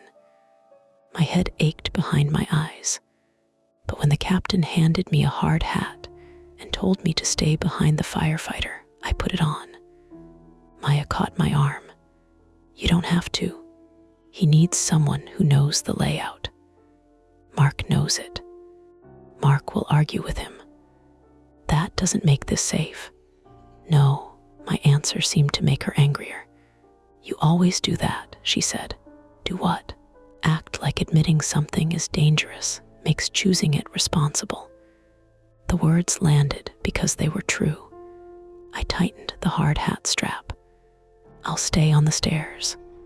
"You said that before." The firefighter led me through the dark customer area. The shop had changed in less than an hour. Display cases were covered with condensation. Meltwater gathered beneath the freezer doors. Yellow support posts stood in the kitchen like temporary columns. The chemical smell was stronger now, mixed with hot wiring and damp insulation. My shoes stuck lightly to the floor. At the rear hallway, the gas meter beeped. Not an alarm, a warning. The firefighter looked at the reading and opened the rear exit for ventilation. Cold air rushed through. We clipped our safety lines to a steel anchor set outside the loft door. "Do not step off the stairs," he told me. "I won't." He climbed first. The loft door stood open. Beyond it, his flashlight revealed a narrow canyon through piled boxes. The floor slanted visibly toward the freezer side. Dust floated in the beam. He raised the thermal camera. The screen showed cold walls and warmer pipes. Then a human-sized shape appeared near the east wall. Motionless, the firefighter froze. I saw only the screen at first: shoulders, torso, head. He called over the radio, possible subject located. Police moved into position below. The shape shifted, not rising, collapsing. A plastic cover slid off an old floor fan, revealing the source of the heat. The motor housing was still warm from an electrical feed that should have been dead. The supposed body had been stacked boxes and trapped heat. Another misdirection. But the fan created a more serious question. "How is that powered?" I whispered. The firefighter followed the cord. It ran beneath the boxes, toward the damaged wall. An illegal extension line had been fed from the apartment's side into the loft. That explained at least some of the electrical problems. Someone had been drawing power through improvised wiring. The firefighter leaned forward to inspect it. The floor gave way beneath his left boot. Wood cracked. His leg dropped to the knee. He shouted and fell sideways against the doorframe. I grabbed the back of his coat. For 1 second, his full weight pulled me forward. My chest hit the top stair. Pain shot through my ribs. The safety line snapped tight, stopping both of us before we went into the loft. Firefighters below hauled on the rope. The trapped man twisted his leg free, tearing his pants at the knee. Blood ran down his shin, bright under the flashlight. Then something struck the boxes on the far side of the loft. Once, twice. A person was moving behind them. The firefighter raised his light. "Fire department, show your hands." A narrow section of boxes shifted. Through the gap, I saw part of a gray sleeve, then a face. Only the lower half, beard stubble, split lip, skin shiny with sweat. The person looked directly at me. He did not ask for help. He shoved the stacked boxes toward us. The firefighter yelled. Cardboard cartons, metal signs, and the wrapped artificial tree tipped into the passage. We scrambled down as the load crashed across the top stairs. One box split open, pouring plastic sundae cups over us. The loft door slammed shut under the weight. Attempt 2 had failed. We had seen him. He was alive, mobile, and actively blocking access. And now the interior stairway was buried. Outside, paramedics wrapped the firefighter's leg, while police reviewed the helmet camera footage. My ribs hurt when I inhaled deeply. Maya pressed an ice pack from the first aid kit against my side. "You could have gone through the floor," she said. "I know. That's not an apology. I'm sorry." She held the ice pack harder than necessary. Liam came over. "The police want to talk to Mark again." "Why?" They checked the safe keypad log. Mark stood near the patrol car, arms crossed. The officer held a printed sheet. "The safe records access times," Liam said. "Someone opened it Tuesday at 10:58. "That's after close," Maya said. "Yeah. Which code?" "Mark's." We all looked at him. Mark was shaking his head before the officer finished speaking. The safe had been opened using his code 17 minutes before Liam saw someone enter through the rear door. Mark insisted he had been home. The officer asked whether anyone else knew the code. Mark said no. Then Maya asked a question no one else had.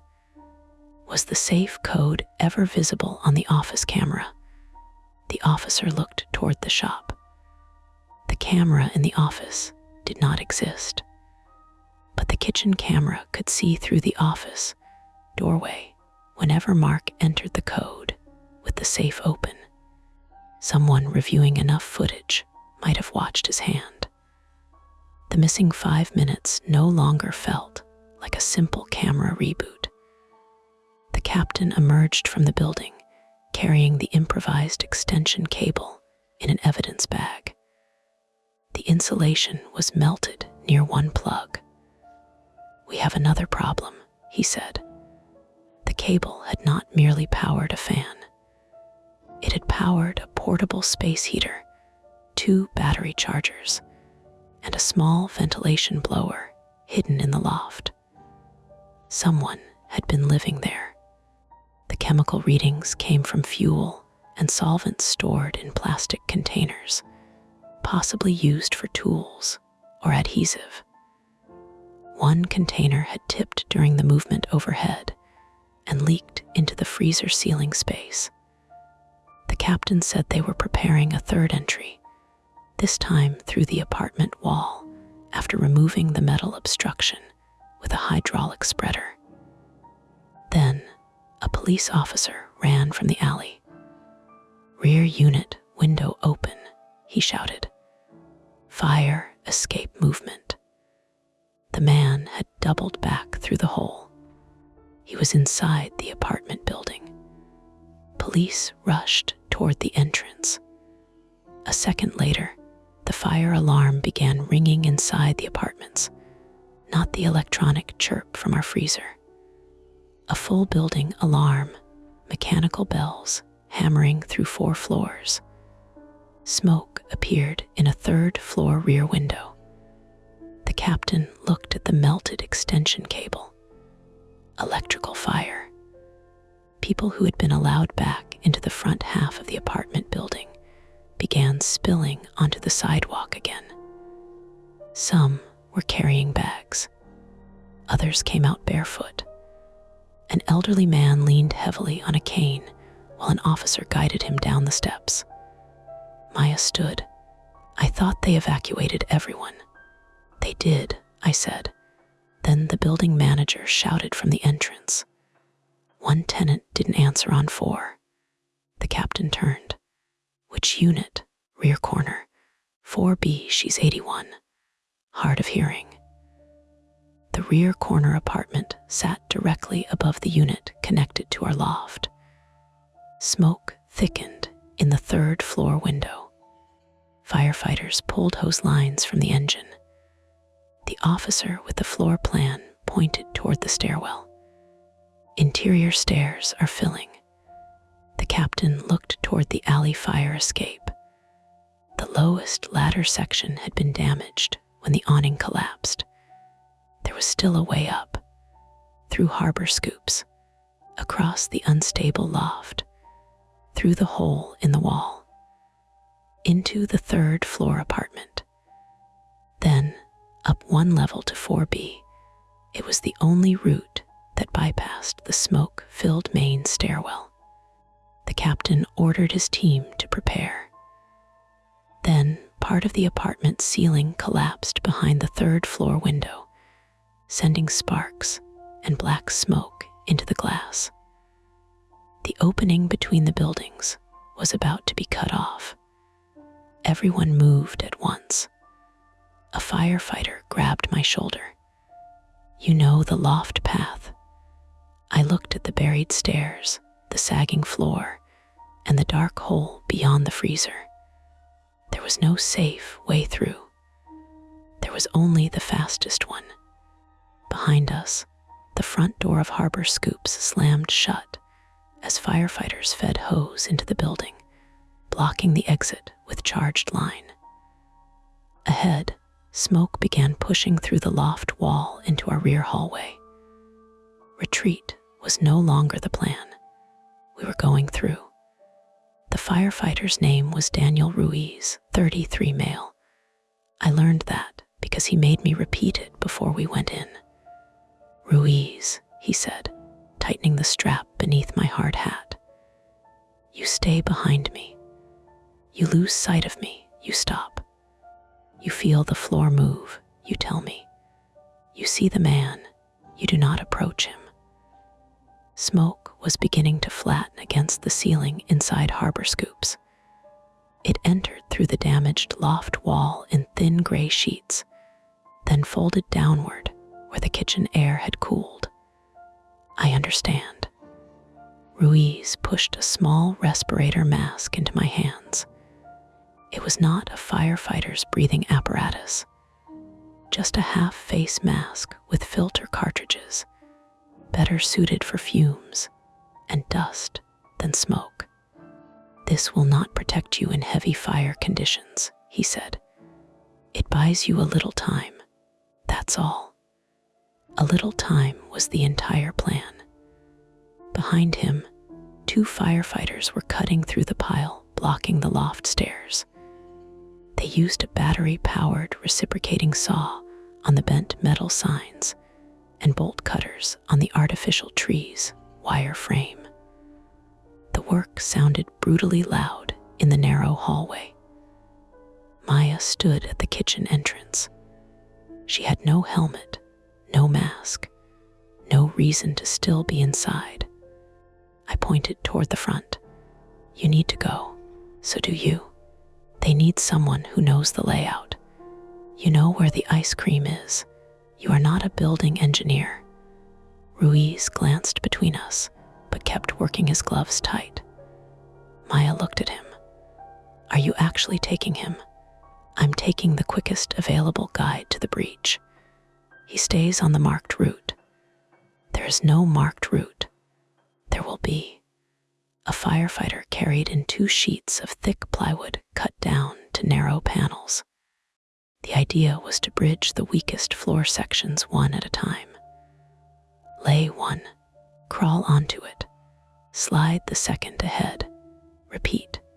It sounded reasonable when explained on the sidewalk. Inside the smoke, with the loft stairs buried and the ceiling giving small settling pops, it looked like a way to die more neatly. Maya pulled me close enough that only I could hear. "You freeze when people get angry," she said. The words hurt more than my ribs. "I know.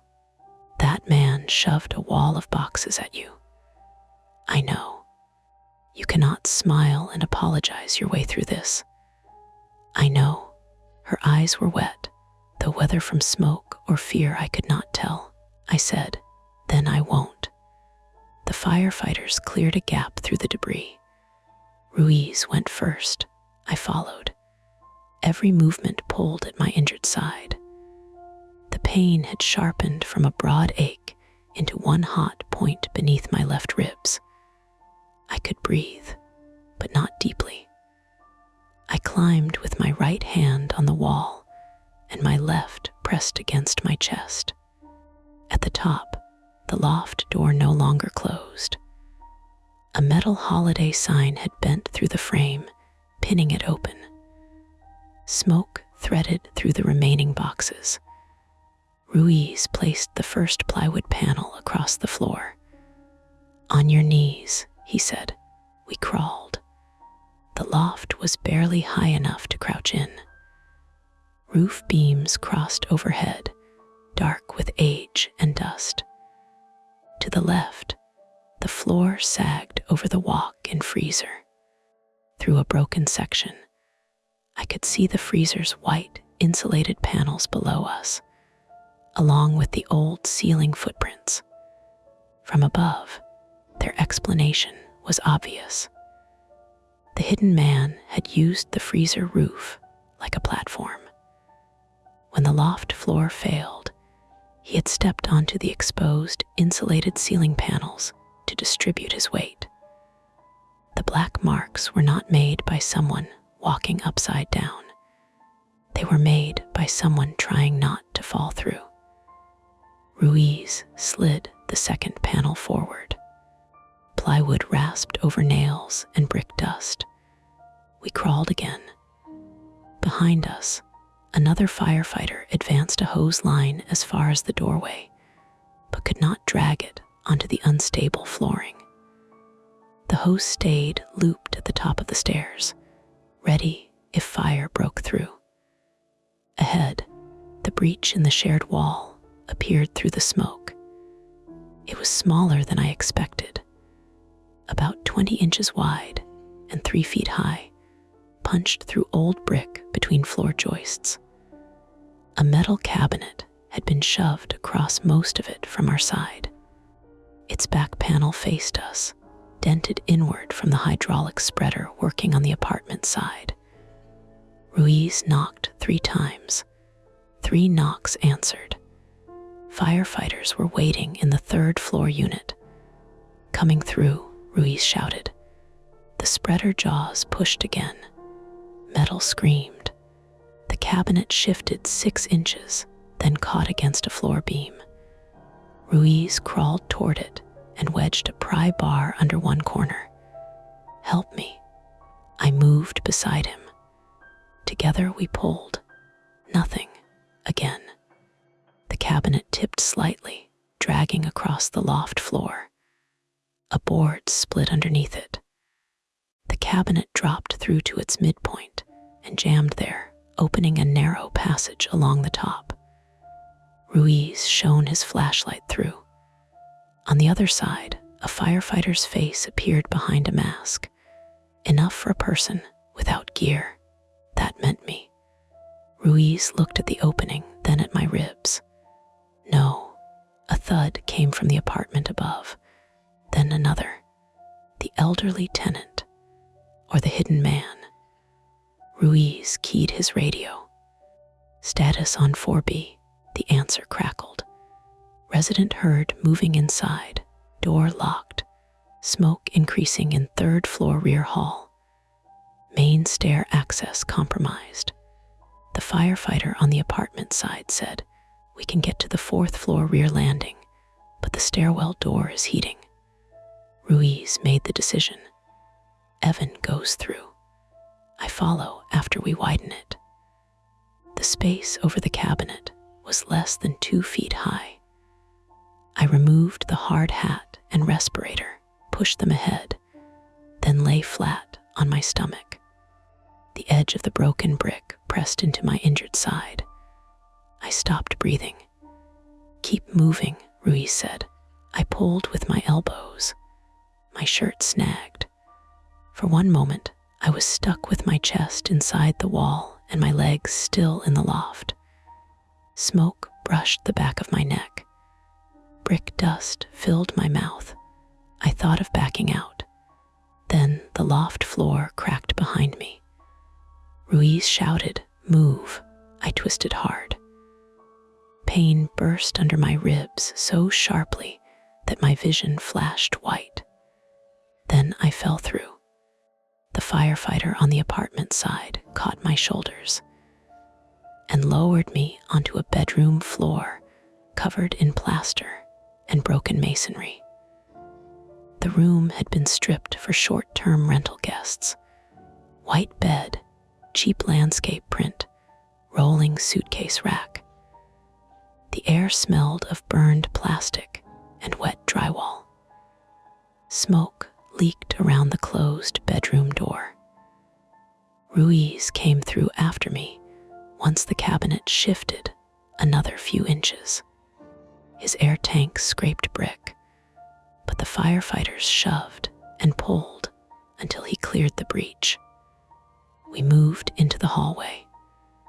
The third floor apartment opened onto a central corridor running from the front of the building to the rear stairwell. Smoke was heavier near the ceiling, but still thin enough to see under. The fire seemed to be inside the wall between the unit and the corridor, fed by the illegal wiring. The route to 4B was simple. Out the apartment door, right into the rear stairwell. Up one flight, right again. But the stairwell door was hot, not glowing, not dramatic, just hot enough that Ruiz touched the back of his glove to it and pulled away. Fire in the wall. The firefighter beside him used a thermal camera. High heat on the lower hinge side, clear above. They opened it carefully. Smoke rolled in. The rear stairwell was narrow, wooden, and steep. A window at the landing had been opened, creating a draft that pulled smoke upward. Bad. The fourth floor landing was visible through shifting gray. We climbed. I stayed low, one hand on the rail. My ribs made each step feel like something inside me was tearing loose. My left knee had begun shaking. At the top, apartment 4B's door stood closed. Ruiz struck it with his fist. Fire department, no answer. He tried the knob, locked. The firefighter with the Halligan bar forced it near the latch. The frame splintered inward. Inside, the apartment was dim, but mostly clear. A television played loudly in the living room. Some daytime talk show. Applause, bright voices. Fire department, Ruiz shouted. A lamp had fallen beside the sofa. A teacup sat on the rug, spilled but still wet. There was no woman in the living room. The first bedroom was empty. The bathroom was empty. In the rear bedroom, someone had pushed a dresser against the door. Ruiz and the other firefighter hit it shoulder first. The dresser moved an inch. Then something struck the door from inside. Not a weak knock. A kick. Police. A man shouted from the room. Stay back. It was him. Ruiz stepped away from the door. Fire department. The building is burning. Open the door. No. Is the tenant with you? No answer. Ruiz looked at me. I knew the apartment layout only from the building's exterior, but I knew where the rear wall sat in relation to our loft. The hidden man had come up through the third floor breach, taken the rear stairs, and entered 4B before police sealed the hall. The television audience laughed. Smoke began creeping under the apartment's front door. Ruiz said, "We don't have time." He and the other firefighter drove against the bedroom door again. The dresser scraped. The man shoved back from inside. "Stop." Ruiz struck the door with the Halligan tool, punching through the thin wood above the knob. The man inside swung something through the opening. A metal pry bar clipped Ruiz's helmet. He staggered sideways into the wall. The second firefighter pulled him back. The man shouted, "I'll kill her." Everything stopped. Not the television, not the alarm, just us. Ruiz lowered the tool. "Let us see her. She's fine." A woman made a small sound inside the room, a cough, then another, alive. The central threat was no longer hidden above the freezer. He was 6 feet away behind a broken door, holding an elderly woman in a room filling with smoke. Ruiz spoke calmly. "What's your name? Back up. We need to move her. You stay out. The fire is below us." I know what the fire is. That sentence told me something. He had not simply stumbled into it. Maybe he had not meant to start it, but he knew the wiring. He knew the route. He knew what was burning. Ruiz said, "You can come out with us." "No cops. I'm not police. They're downstairs. You're trapped on the 4th floor. I can use the roof." The building did have a roof hatch, probably near the front stairwell. But the hall outside was getting worse. Even if he reached it, he would have to drag the tenant through smoke or leave her behind. He had chosen her because she was leverage. Maya's words came back to me. "You cannot smile and apologize your way through this." I moved closer to the door. Ruiz put a hand out. I stopped. The man could see only part of me through the hole. I said, "You were living over the freezer." Silence. "You used the old rental next door for power. You watched Mark enter the safe code through the kitchen camera. Then you stole the fob." The pry bar appeared in the hole again. "Who are you?" "I work downstairs." He laughed once. It was a dry, exhausted sound. "You people never looked up." Smoke thickened behind us. I kept talking. "You cut the loft lock Tuesday." No, that answer came too quickly. Someone else had cut it, or he was lying. I said, "You left the glove in the freezer." I dropped it. Why go inside the freezer? The roof started breaking. He meant the ceiling panels. He had descended through the fan housing or a maintenance opening, retrieved supplies, then climbed back up. That explained the lower banging and the glove. The woman coughed again, harder. Ruiz leaned close to me. "Keep him talking." I did not ask why.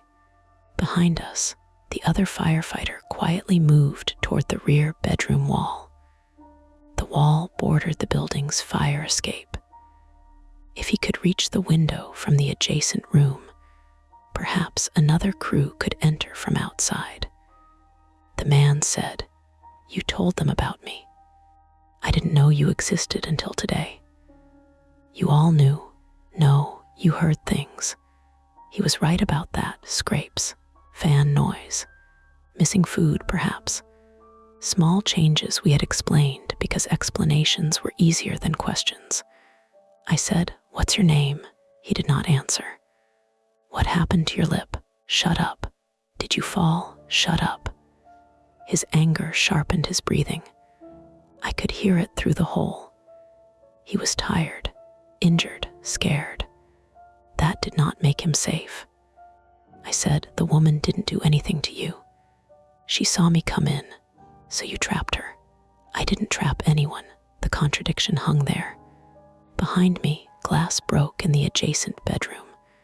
The firefighter had opened the rear window. The man heard it. The dresser slammed against the door as he moved. "Stop." Ruiz raised the Halligan bar. The bedroom window shattered inward. A firefighter entered from the fire escape. The man screamed. The dresser shifted away from the door. Ruiz hit it. Once. Twice. The door burst inward. The room became fragments.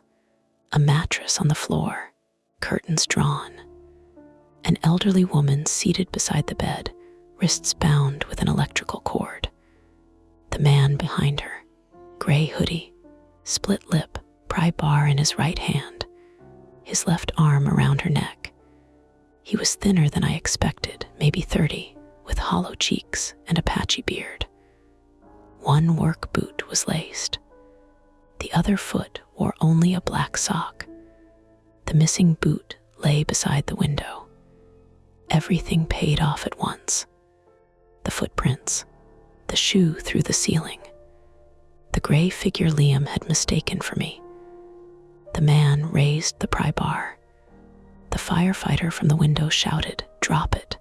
He pulled the woman backward. She made a choking sound. Ruiz stepped in.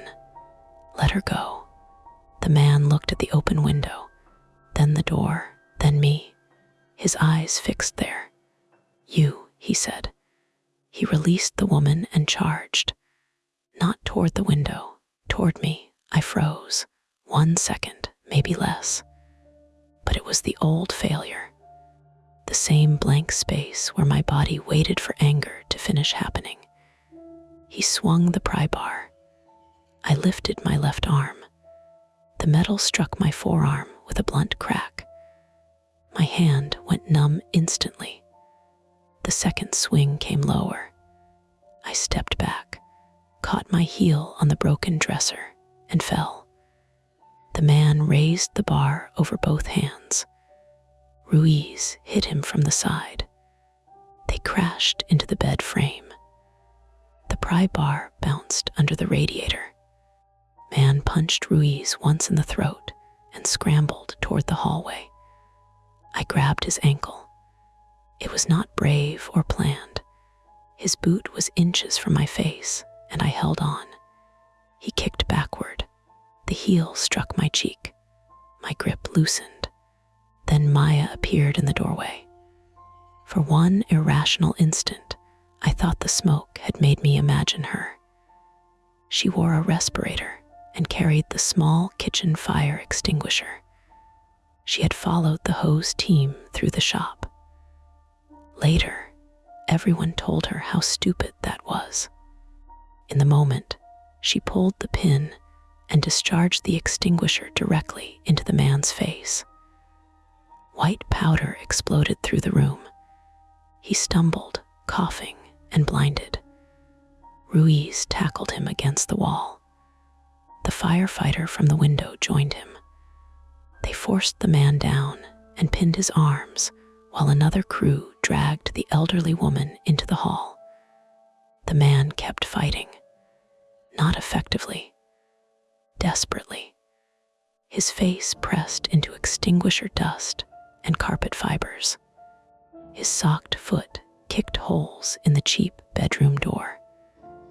Police reached the apartment less than a minute later through the front stairwell, after firefighters knocked down enough of the wall fire to open a path. They handcuffed him. His name was Caleb Voss, 31, male. He had worked for the refrigeration contractor that serviced Harbor Scoops 8 months earlier. Not Tuesday. 8 months.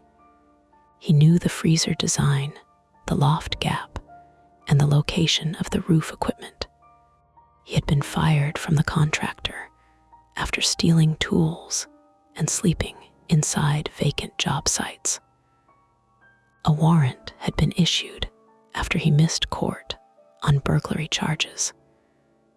He had returned to Harbor Scoops because he knew the building had no cameras in the rear hallway, and because the apartment next door cycled through short-term tenants who rarely questioned noise. The Tuesday contractor visit had given him cover. He had not been part of that crew. He had watched them from across the street, then entered later using the stolen fob. Police found a small video recorder in the loft aimed through a crack toward the kitchen and office. He had recorded Mark entering the safe code. He had cut the loft lock weeks earlier, then looped the closed padlock back through the hasp each morning so it looked secure. Tuesday night, he had forgotten to replace it properly after using bolt cutters on the corroded shackle. The 5-minute camera gap came from a Wi-Fi jammer and a power switch he had attached to the recorder's cable.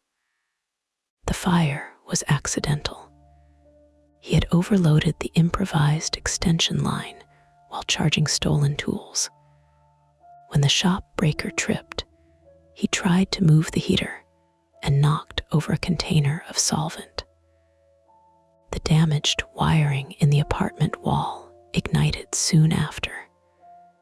Accidental did not mean harmless. The elderly tenant, Margaret Hale, 81, female, suffered smoke inhalation and bruising around her wrists and throat. She survived because the firefighters carried her down after the stairwell was ventilated, but she spent 6 days in the hospital.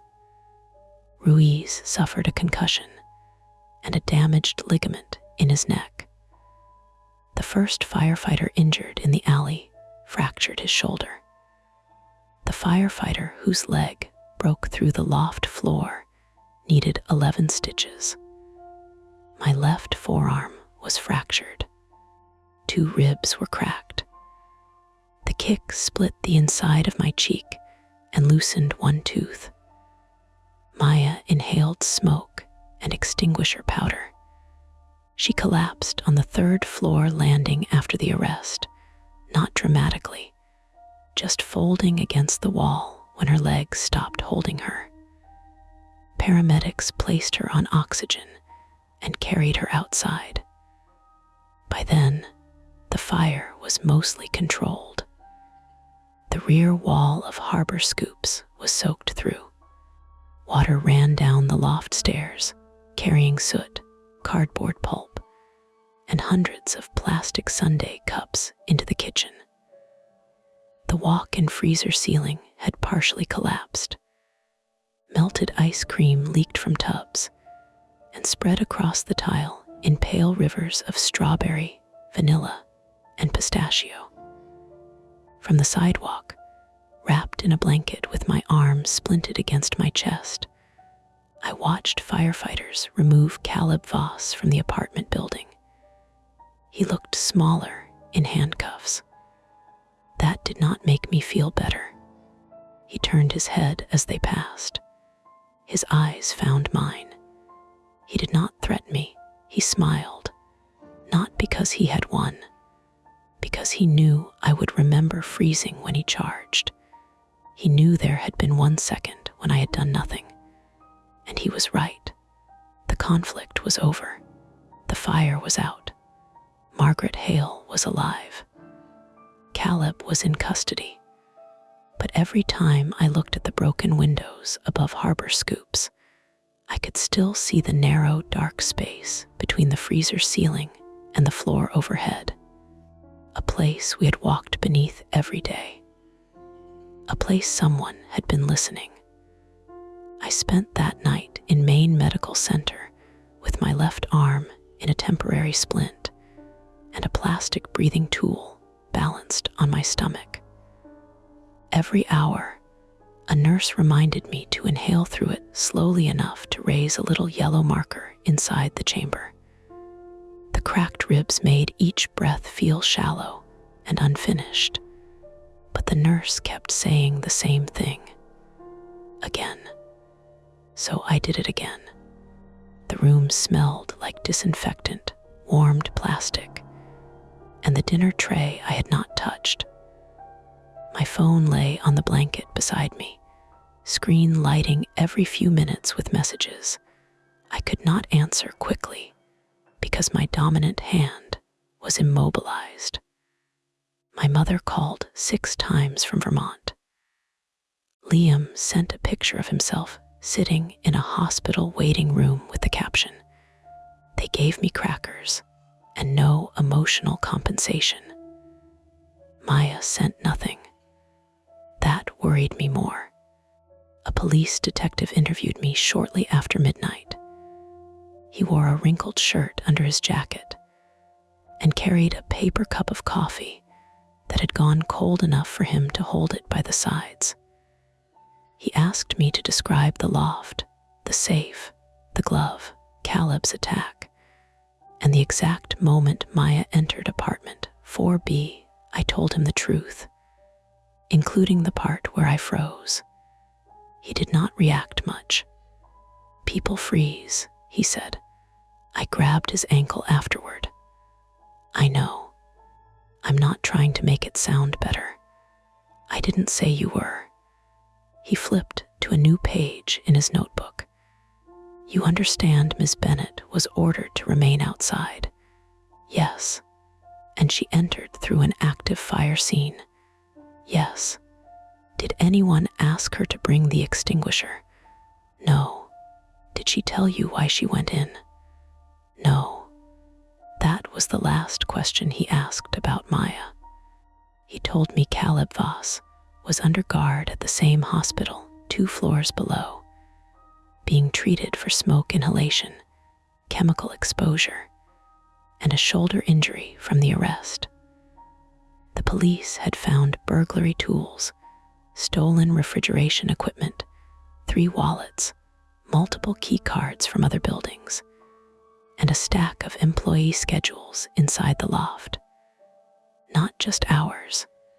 Schedules from a bakery on 4th Street, a pharmacy near Congress Street, a property management office in South Portland. Some were printed. Others had been photographed through windows or copied from discarded paperwork. He watches routines, the detective said, opening times, closing times, when deliveries arrive, who works alone. I stared at the breathing tool in my lap. The yellow marker had fallen to the bottom. How long was he above us? We don't know yet. Mark said 8 months. He worked at your property 8 months ago. That doesn't mean he stayed continuously. Was the recorder running that long? We're still reviewing it. Reviewing what? The detective capped his pen. Mostly empty rooms. That should have reassured me. It did not. The following morning, an orthopedic specialist replaced the temporary splint with a hard cast that ran from my knuckles almost to my elbow. No surgery. 6 weeks if the bones stayed aligned. Longer if it shifted. My ribs would heal on their own. My tooth might not. A dentist later told me the root had been damaged, and there was a reasonable chance it would darken or die over the next year. He said it in the same gentle tone people use when discussing weather damage. The hospital discharged me just after noon. Maya was still downstairs in observation. Her lungs were clear on the X-ray, but the doctors wanted to monitor her after the smoke exposure and the powder she had inhaled from discharging the extinguisher in a confined room. When I found her, she was sitting upright in bed with oxygen tubing beneath her nose and a paper cup of applesauce on the tray. She looked smaller without the green apron. Her hair had been washed, but gray residue still sat in the creases near her ears. "You look terrible," she said. So do you. Good. I sat in the visitor chair and immediately regretted it when the motion pulled at my ribs. Maya watched me adjust. Did they say how bad? Broken arm, cracked ribs, tooth might die. That seems excessive. Sprayed a man with a fire extinguisher. He was being rude. I laughed and stopped because laughing hurt. For a while, neither of us spoke. The television on the wall showed a morning news program with the sound off. A weather map moved behind a smiling presenter. Rain expected by evening. Temperatures dropping over the weekend. Ordinary information presented with urgent hand gestures. I said, "You shouldn't have followed us. I know. You could have died. I know. You could have made things worse. I know." Her voice was flat. I looked at her hands. She had pulled at the edge of the hospital blanket until a loose thread wrapped around one finger. "Why did you go in?" She kept looking down. "Because they said you were crossing the loft." "That's not a reason. It was enough of one." "Maya," she unwound the thread. "You freeze when people come at you," she said. I thought if he was still there. She stopped. I waited. "I thought you'd need someone who knew that." The words were not cruel. Made them harder to take. "I did freeze. I saw. You saw from the doorway. I saw enough. I still grabbed him. I know." And Ruiz tackled him. "I know, Evan." Her voice sharpened, then broke into a cough. She pressed a tissue to her mouth until it passed. I wanted to defend myself. Not because she had accused me of anything, but because the accusation was already inside my head and had been since the man raised the pry bar.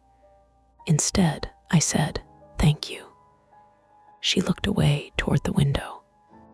Rain had started spotting the glass earlier than forecast. "You would have done the same," she said. I was not certain.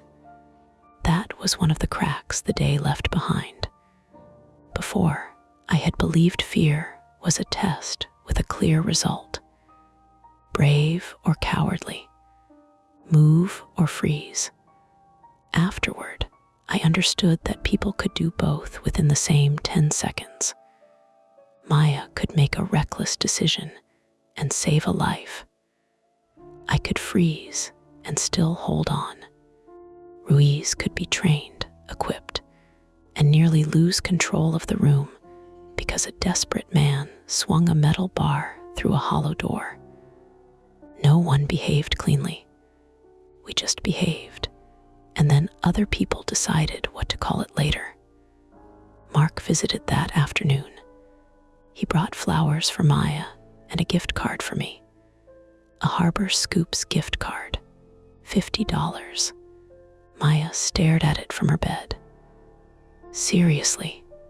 Mark looked down at the card in his hand, as if seeing the logo for the first time.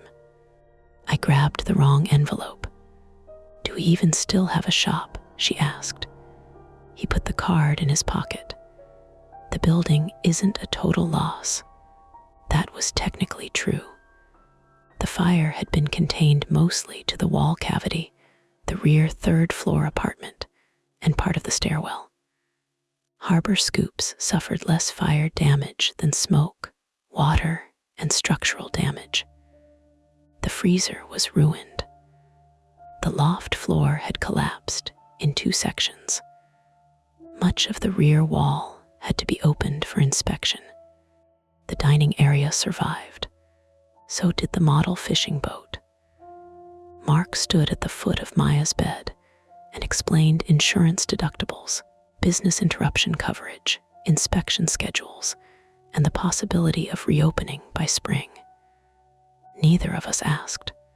Finally, I said, "Did you know he'd worked on the freezer?" "No, you hired the company." "I hired the company, not every technician." "Did they tell you he'd been fired?" "No." The answer came with genuine irritation. Not at us. At the fact that someone else might have failed before he did. Maya asked, What about the camera system? Mark rubbed the scar through his eyebrow. The installer says the wiring had been altered. Before or after the 5-minute gap? Before. How long before? They can't tell. And the safe code, I changed it. Maya gave him a tired look. The safe is in police custody. I changed the code in my other locations. That was the first time I learned Mark owned part of 2 other seasonal food businesses along the coast. He had spent months talking about payroll, as if Harbor Scoops was the only thing standing between him and bankruptcy. He noticed my expression. It's complicated. Most explanations Mark did not want to give were complicated. Before leaving, he stood beside my chair. You handled yourself well. I waited for the rest. It came. Until you entered the apartment. I was asked to guide them. You could have refused. So could you. His mouth tightened. For once, I did not look away. The safe opened with your code, I said. The loft was on your property. The lock had been cut for weeks. Employees reported noises. The cameras failed. The freezer wiring had been altered. You think I don't know that? I don't think you wanted to know it. The room seemed to narrow around the sentence. My heart began beating too fast. My mouth went dry. The old blankness waited just beyond the edge of thought. Mark's face reddened. Then he looked at Maya, then at my cast. He picked up the flowers he had placed on the windowsill and moved them 2 inches to the left.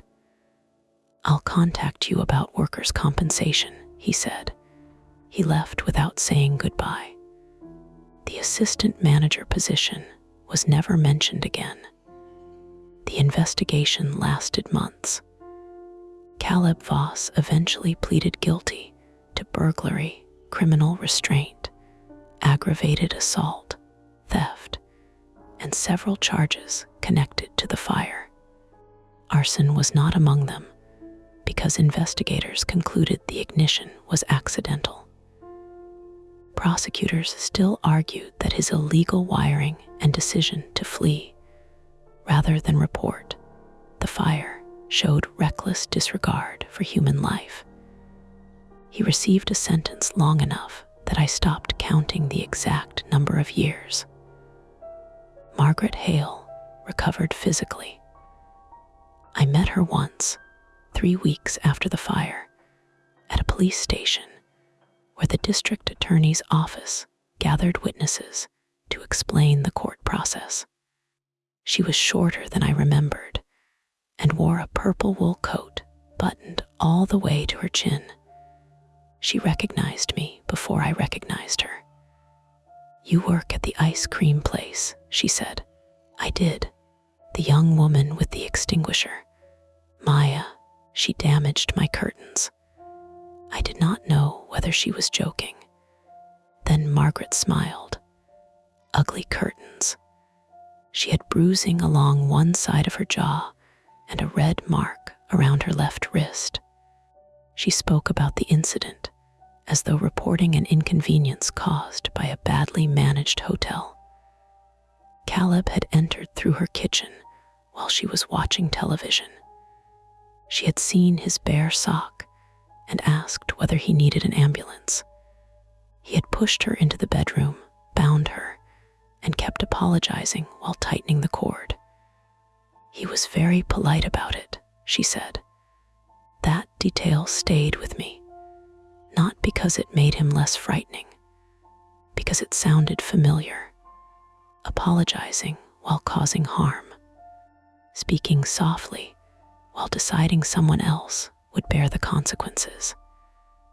Caleb's behavior was extreme, but the mechanism was ordinary enough to recognize. Margaret moved to live with her daughter in New Hampshire. She never returned to 4B. Liam quit food service. For several weeks, he still made jokes in the group chat. Then the jokes slowed.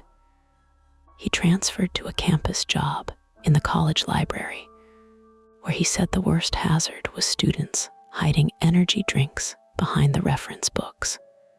When I asked whether he was doing okay, he responded, "Define okay using peer-reviewed sources." That was as close as he came to answering. Maya went back to classes 2 weeks later. She stopped working for Mark before he could schedule her again. For a while, she refused to enter any room without looking at the ceiling first. She did it automatically. Restaurant bathrooms, elevators, my apartment kitchen. Her eyes would move up, check corners, vents, panels, then return to the conversation. She knew she was doing it. That did not make it stop. I developed my own routines. I checked locks twice. I photographed rooms before leaving them. I covered the small webcam on my laptop, then uncovered it when I needed to use it, then covered it again and pressed the tape firmly along each edge. For the first month, any scraping sound above me pulled my attention so sharply that people noticed. Heat expanding in pipes, squirrels on a roof, a chair dragged across an upstairs apartment. All explainable. That did not mean harmless.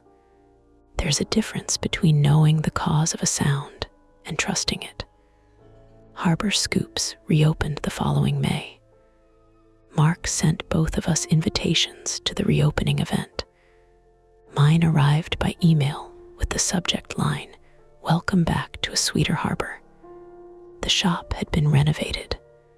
New wiring, new cameras, motion sensors in the loft, steel reinforcement above the freezer, a locked access hatch labeled "Authorized Personnel Only."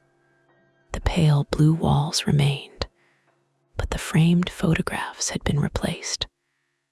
The model fishing boat still hung near the windows, cleaned and rehung on fresh cable. I went once, not for Mark, for myself, I told Maya. She came with me anyway. The shop smelled exactly the way it used to: waffle cones, vanilla, sanitizer, warm compressor air near the display cases. The familiarity was worse than damage would have been. Mark stood behind the counter in a new navy quarter zip, smiling for local reporters. He had hired a public relations company. A sign beside the register thanked Portland's first responders and advertised a flavor called Firehouse Fudge. Maya stared at it. "No," she said. "We ordered plain vanilla." The employee behind the counter was new. 17, maybe 18. She did not know us. When she opened the walk-in freezer to retrieve a fresh tub, I could see the new white ceiling panels inside. Clean, unmarked. I told myself not to look up. I looked up. No footprints. Maya watched me. Better? No, me neither. We ate outside on a bench facing Commercial Street. Traffic moved past. Gulls circled over the harbor. A delivery worker argued with someone about a loading zone. A tour group gathered around a guide holding a red umbrella. Almost ordinary. The shop's upper brickwork had been repaired, though the mortar around the old loft window was lighter than the rest. The window itself was gone, replaced by a ventilation grill and steel mesh. As we stood to leave, a noise came from inside the building. 3 quick knocks. Pause, 2 more. Maya stopped. So did I through the front glass. The new employee turned toward the kitchen. Then she laughed. A delivery driver emerged from the rear hallway carrying a stack of empty metal ice cream tubs. One had become wedged in the others. He struck them against the floor to knock them apart. 3 hits. Pause. 2 hits. A reasonable explanation. Maya exhaled. We kept walking. There was one thing the police never explained. During the evidence review, investigators cataloged every item recovered from Caleb's loft. Bedding, food wrappers, tools, cameras, printed schedules, stolen keys, clothing, solvent, heaters. They found both of his work boots. One in apartment 4B1 in the freezer ceiling cavity. The boot that came through the panel matched the complete footprint above the shelves, but the partial print near the fan housing did not. Different tread, smaller size. The report suggested it may have belonged to a refrigeration technician from an earlier service visit. That was possible. Someone could have climbed onto the freezer decades ago during installation and left a mark that none of us noticed until the newer print appeared beside it. I accepted that explanation. Mostly, even now, when I remember harbor scoops, I do not first think of Caleb charging with the pry bar or Maya standing in the powder cloud with the extinguisher shaking in her hands. I think of that second print, the faint one, already there, waiting for something darker to make us look up. That's tonight's story. If it gives you chills, make sure to like, subscribe to Mia Horror Stories, and tap the bell so you never miss what's coming next. And if you're still brave enough, there are more dark tales waiting for you right here on the channel. Go watch another, if you dare.